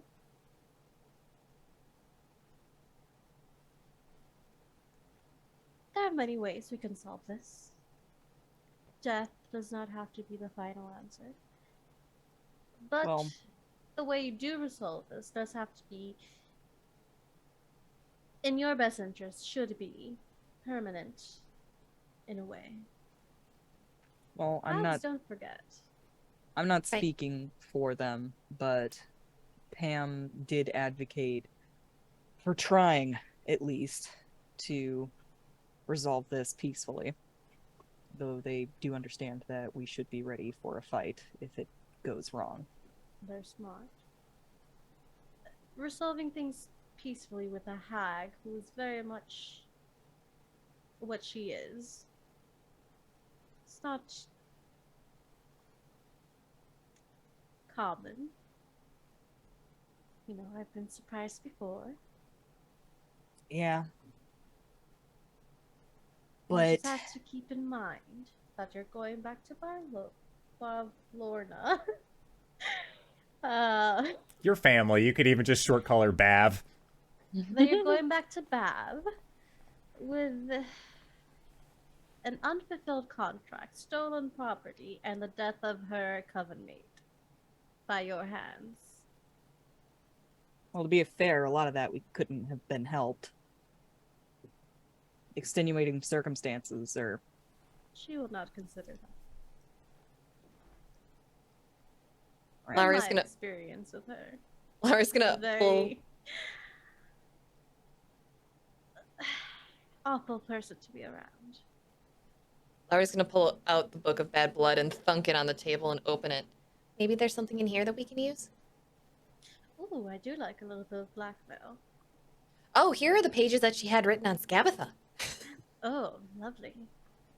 She'll And hand you see- the torn out pages. Yeah, Alessandra, the 4 missing pages are 4 pages like Scabatha written in like shitty middle school text. There's like one of the A's looks like a skull and there's a knife like going into the ass. Like you can tell she put a lot of effort into how much she dislikes her sister.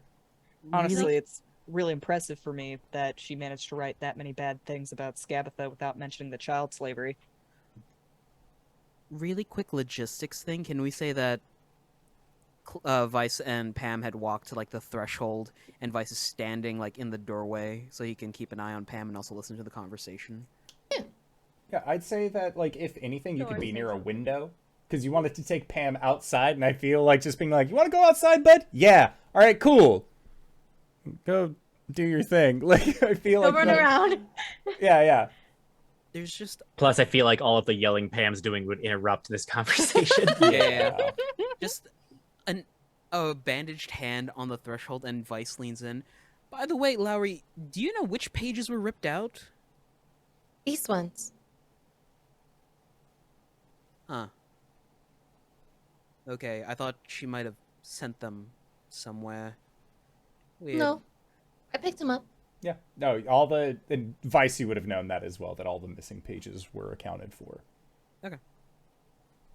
Might like you a little bit more, knowing that you killed her coven mate, but she clearly did not like Scabatha.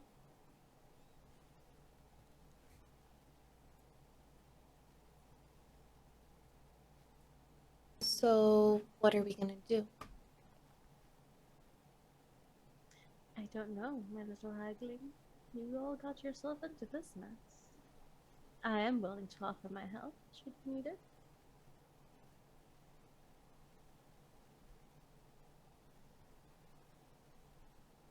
Stares at Clout.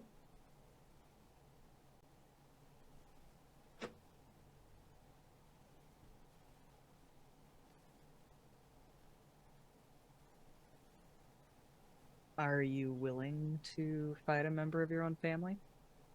Are you able to fight a member of your own family? Able, of course. Willing, absolutely. How is that going to affect our negotiations? What do you mean? What do you mean? Well, is Bavlorna going to recognize you?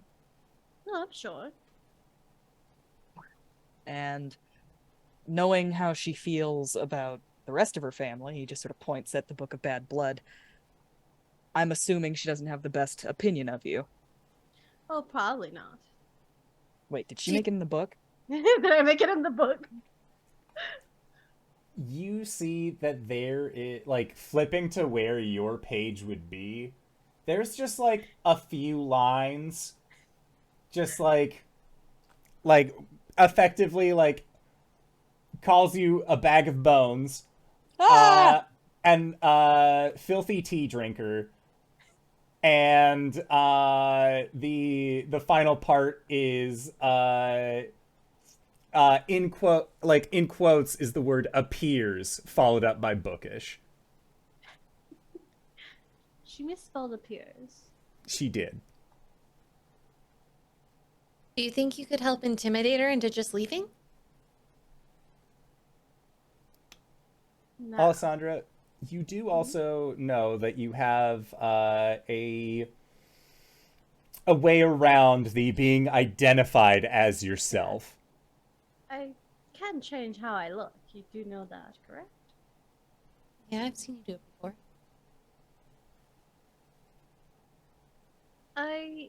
What was the question again?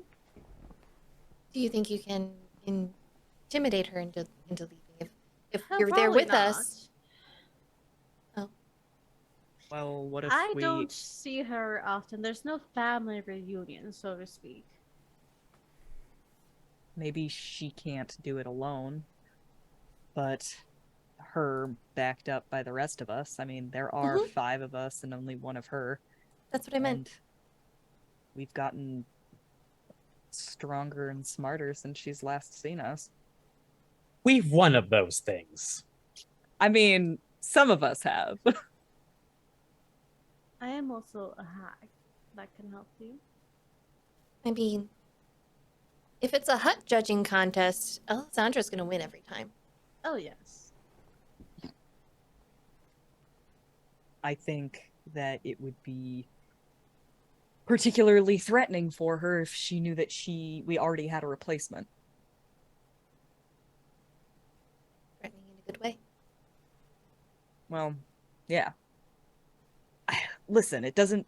Just because we're going to negotiate with her doesn't mean that we have to be nice about it. Oh, no. I mean, we had to be nice. I just don't want anyone to get hurt. Last time we were here, you died. Yeah, well, it wasn't her that did that. Doesn't mean I want to tempt fate again. Yeah, no, I would prefer we gave that tree a wide berth.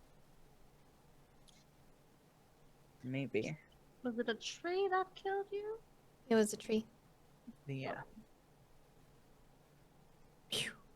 Curious. What's so curious about it? Nothing. It was a really big tree, all right? Alright. And it got me by surprise. I'm sure. Came out of nowhere. It had teeth. Uh-huh. And it grabbed me from like 200 feet away. Okay. Sure. I thought I was way outside of its range. Listen, Yeah. can someone change the subject? And Have you Clout, been as anywhere you neat? say this, that's when we'll go outside to Pamferdam, who has hence left. Vice, you followed Pam out. Pam, are you just like going into like open air area? Are you going back into the inn at the end of the road? Or are you just sort of like aimlessly like just walking until something is in front of you? If Vice is watching Pam, they would see Pam burn their fucking spell slots up as they start angrily casting all of the Tasha spells they know. as they just shoot acid into a tree and kill it, and yell something about, Oh, let's just force consent on people and cast a fucking spell that causes an insect to just choose to die, and oh, you know what? Let's make contracts with heckin' devils, and like makes a funny gesture, but nothing happens. It seems to be a spell they don't actually know. And they're, you know what? Let's make people laugh to death. That's fun too. Ha ha ha ha! I can't breathe. That's fun to watch kids die like that. Yeah. And they are just having a time and causing some destruction.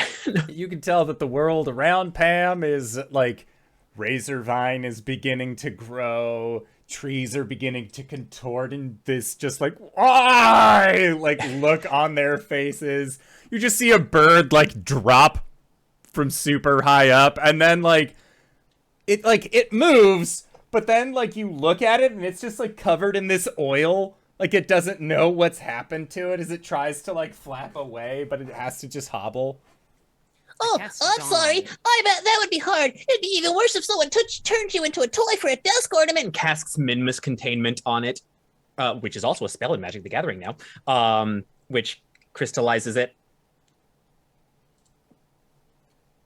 Pamferdam, stop. Why? You're torturing a poor creature. There's this bird that has just been trapped in crystal.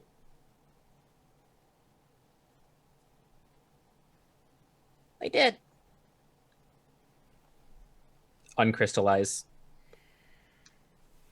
And it like goes like it just sort of like what the fuck has happened to me? Like when like kind of like when a bird like pops up against a window and they're like fuck is but clear though. And then it just seems to like hop away trying to find a body of water to clean itself off in. For clarification, that wouldn't have been Minmus Containment, but it would have aesthetically looked like it. It was a restraint spell because Minmus Containment is level 8. Yeah, totally fine.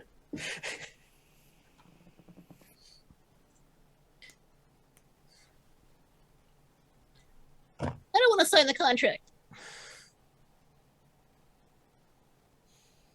For the domain to pass over to Alessandra. I don't want to facilitate Natasha coming back.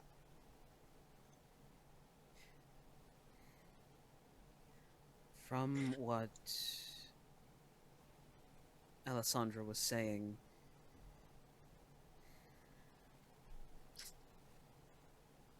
after becoming part of the Coven, Tasha changed. She made this realm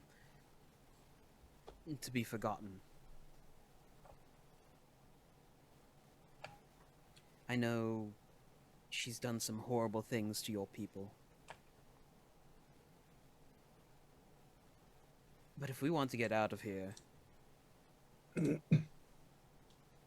might be one of the only ways, too.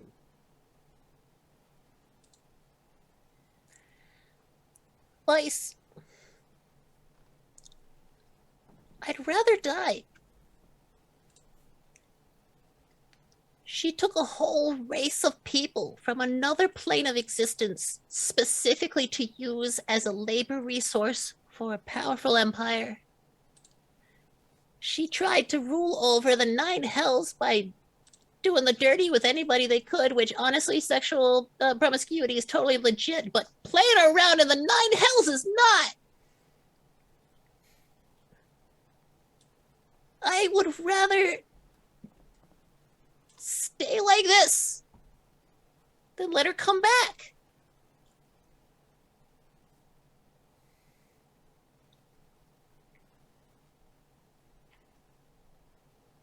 Step out of the razor grass, please. Yeah, and Pam, you can see that it's like waist high on you that these blades of grass have like barbed wire nettles coming from them.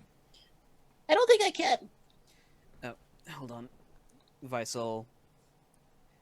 Pamferdam sees Vice take off his coat, and he will sweep his arms back, and there is just a burst of amethyst around his shoulders.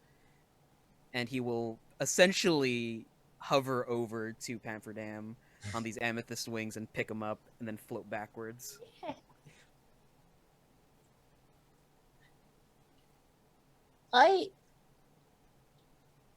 I like you all, and I trust you all on an individual level. And if that's what you all feel is what would help you get to your ends, do it. You have a daughter to go home to. I'm 22 standard years old, and I have spent math amount of years of teens Enough. years of my life. Fighting a war, Yeah, and it gets tiring. I know. I'm really tired, Vice. You don't have anyone to go back home to, do you? It's just the war. Are you still? If I can't do something that isn't worth turning into a weapon, that's all it's gonna be. Do you love your country enough to go back to said war? Or I can give you another option. There are plenty of kids in Waterdeep looking for toys of their own. When we get your hands back, you have a choice when we free Tasha. You can go back to Malharan and fight your war, or you can come back with me.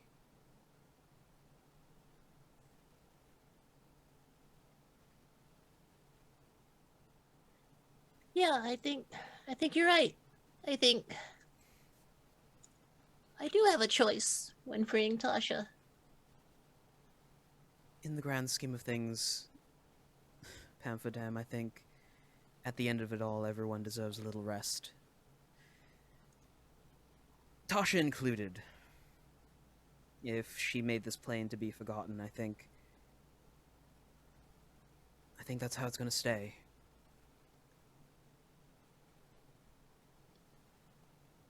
Lord I don't knows think I I wish... can forget. Sorry. I was just saying I don't think I can forget. No. You'll never forget. Those memories will be with you forever. But you can forgive. She committed atrocities. But now she wants peace. She's not going to commit those atrocities again. From what Alessandro is saying, she might have been sorry for it. Heck, if we unfreeze her, you can get first slug on her. Yeah, you might be more right than you think. I'll make that decision when we get there. Yeah. Just so you know, I didn't implant this idea in you. If you go up and slug, her, that's your choice, right? Yeah, I have a choice when freeing Natasha in the dark. Thank you for the pep talk, Vice. Hey, Pam, how long have we been up here? I don't know how time works in this place. My wings only last for about a minute. We should move.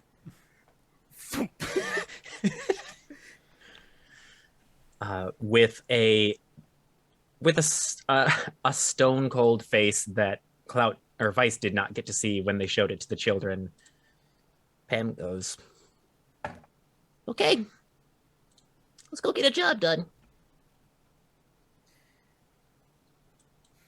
Sometimes the dirtiest jobs are something you need to undertake. Yeah. It sucks, but it's thankless. Someone has to do it. Lord knows Someone I do. has to do it. Yeah. Yeah. Someone has to do it. Pam will walk Hey, towards the house. if you don't want to, I'll do it for you. Just tell me when. Turns and looks at you, puts their hand on the small dagger that's on their hip. Oh no, I want to. I really want to. Oh, boy howdy. You know what? Into A the lesson building. was taught here today, but I don't think it's the one I wanted to impart. A quiet Pam enters and without a word sits down at the table and And at this point, the contract has been fully written. And it effectively states that should Bavlorna, Blightclaw, meet a... It's unfortunate, but un is in parentheses, so it could be unfortunate, it could be a fortunate end. It really depends on the interpretation of the contract. That should Bavlorna relinquish the control of this portion of the splintered domain of delight known as Prismere, that control and power and connection to that plane will be bestowed to Alessandra Nightwillow.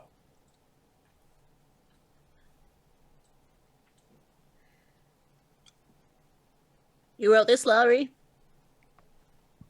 You made it. Yes, I did. Okay. I trust it then. blood print. Oh, We're doing this now? Oh. Vice goes to bite his thumb. just use the pen. That's so It's so much easier in anime. What the hell? My skin is tough. What the hell? Wow. Lowry shoves a pen in Vice's face. Oh, sorry, I was biting the amethyst arm. That's why. Ting, ting, ting. Silly You me. just stab your thumb and put it on. Can just use the pen. Signs You're his muted. name. Oh, there we go. Oh, Vice said the blood would have been cooler, and then signs his name. That's so unsanitary. Puck takes the pen, writes it. Now, it is up. I don't know if you guys would have included Alessandra's help with Bavlorna in this contract, but Yeah, was that in there, Lowry? That would probably be a separate thing. yeah. Yeah, this contract that- is... yeah, 'cause Yeah, everyone it's wasn't- specifically about this. Yeah. But she will reiterate in front of Pamferdam and now officially Vice that my offer to help with your contract with Bav is still there.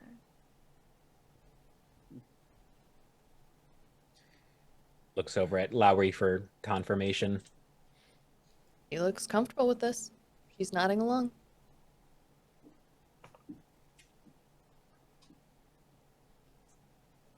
Gotta fight trees. You have to?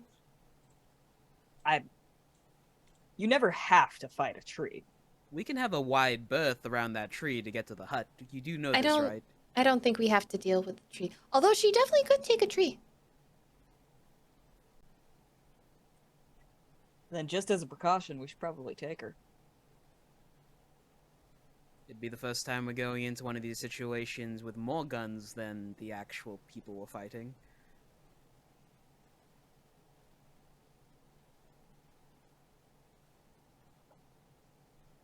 Yes, Pam, I so- see the cogs in your head. No, sorry, that was the artificer player remembering that guns existed. Oh, okay. It's been so long since we got to work together. I'm so excited.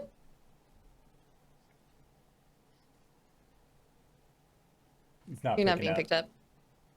You're all free to stay here should you wish. If you do not wish to, that's also fine. But Laura, your room is still available. And I can have other rooms appear for your guests. Pamferdam, are you still antsy? What? Pamferdam, are you still antsy? Would you like to do something actionable now? I don't think we're ready yet. Oh, I was gonna say we could help you build back your steel defender up. I was building something for Claptrap, I was gonna say. Clapperclaw. Yeah. Do you need any parts? Alessandra might have some. You have a deer head? Yes. Right, I broke his. Give me one moment. Do you need it fresh? I can acid treat it. It's fine. All right. Leaves the room. There's rummaging. Echo of that rummaging comes back. Yeah. With a deer head. Will this suffice? It is definitely not a regular deer head. Yeah, it's about the right size. When you say not a regular deer head, how not regular is it? Multiple eyes. The Antlers Feywild aren't. deer. Antlers aren't. They're like very beautiful, but they're definitely very different. Would you say that they make like anatomical sense for the creature, or are they in like weird mutated positions? They make anatomical sense, but it is more extravagant in a way. Some of it kind of like goes up from to the antlers, but some of it goes through the face, almost creating this kind of like antler like protection on its face. Ooh. This isn't magic, is it? Not anymore. Thank you. You're welcome.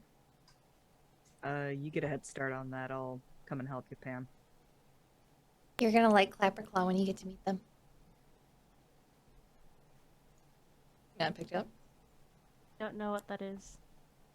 Oh, it's a who. I don't know who that is. You'll meet them. All right. Clout's gonna take Vice aside for a moment. Yeah, I feel like this is like you guys going back to the inn at the end of the road. Just Pam's going forward. Clout and Vice, you can hang back a little bit, have this brief aside. I'm gonna ask you a question, and you're not gonna fuck with me. Let me get it out of my system. Do you want to kiss like Selunian monks? It's out of my system. You knew me before. Yes. All right. You're not allowed to leave this place until you tell me who I am. I've been trying to tell you who you Not- are for this entire time. Not now. I don't want it to break me. I still need to actually get all of this done. But once all of this is over, you're telling me everything. Fine.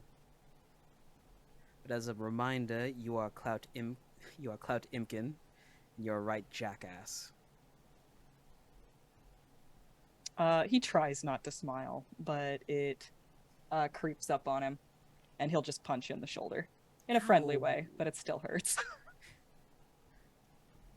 Yeah, Not my and soft shoulder. Clout, as you punch Vice in his soft shoulder, and you, Vice and Pam, make your way to the end of the last road, while Alessandra's hut, with Lowry remaining inside to spend one evening in her old room. That As is- like the door closes, you just see Alessandra taking like one oyster mushroom from her horns and placing it on Lowry's hat as the door closes to the hut. Yep. She adds another mushroom onto the hat. That is where we are going to call it for tonight's session. So I'd like to say thank you to everybody who decided to stop on by. We had a crazy busy chat throughout this entire time. I would like to say, first and foremost, Ion Hale, Rain in the Random, and Parallax 147. Thank you so much for the follows throughout this game. It's really great to see people getting excited about this game, and I'm very excited as well because, hey, guess what, fam? We got 25 more follows until we hit 900 on this here Twitch account, which is wild into me because I still remember back when it was at 2. But it's okay. We'll get there in time. So, also, Satan, thank you so much for joining us on this. I think that it is, I think that's where we'll actually start. Hey, Satan, where can we find you? What do you do? Hi everyone, my name's Satan or Alyssa Vamp on the internet. You can find me on Twitter at Alyssa Vamp with 2 P's, straight down there. Or on TikTok at Alyssa Vamp. I've been posting a lot of art there. So if you want to follow my art, I might be uploading a drawing of Alessandra when I have it finished soon. So, you know, we'll see. And yeah, I'm an artist. I have commissions open. You can check that out on my Twitter. It's pinned. And I love being here, and I'm so excited that I got to guest tonight. And if you'd like, hey, slot's still open next week. We got a hag maybe to have some I will be there. conversations with. Yay! I'm excited. I'll be there. All right, and RJ. Hey everybody, my name is RJ. You can catch me at RJustice282 on Twitter and Twitch, where I tweet about the nerdy things in my life and sometimes stream with my pals. Whenever I go live, I retweet there. So if you want to catch me in other games, check it out. DanaeKeener.com.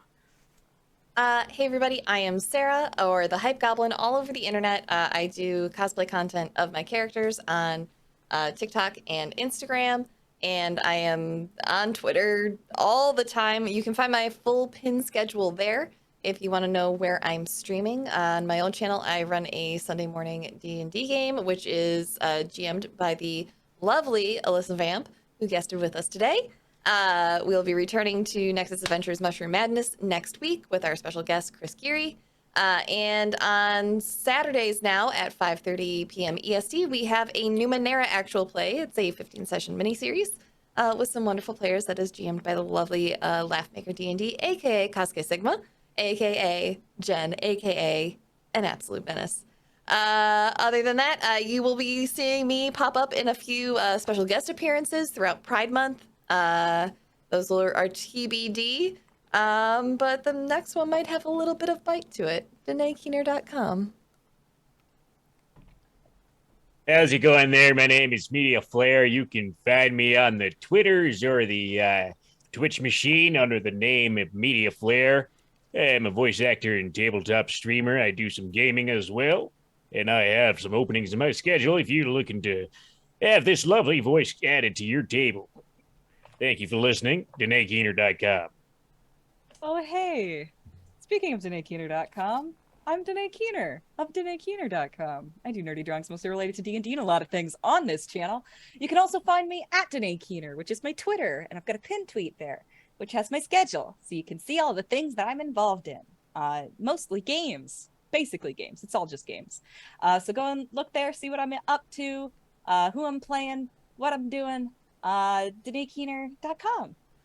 And if you've made it this far, you probably already know who I am, but if you don't, hey, Acorns, what's up? It's me, your buddy, your pal, your friend, the Indoor Adventurer, the showrunner here at twitch.tv/IndoorAdventures. We do shows like this on Monday, Thursday, and Sunday at 5:30 p.m. Pacific Standard Time, and we are available anywhere audiocasts are made available for free, or over at youtube.com/IndoorAdventures, where you can check up on all of the VODs.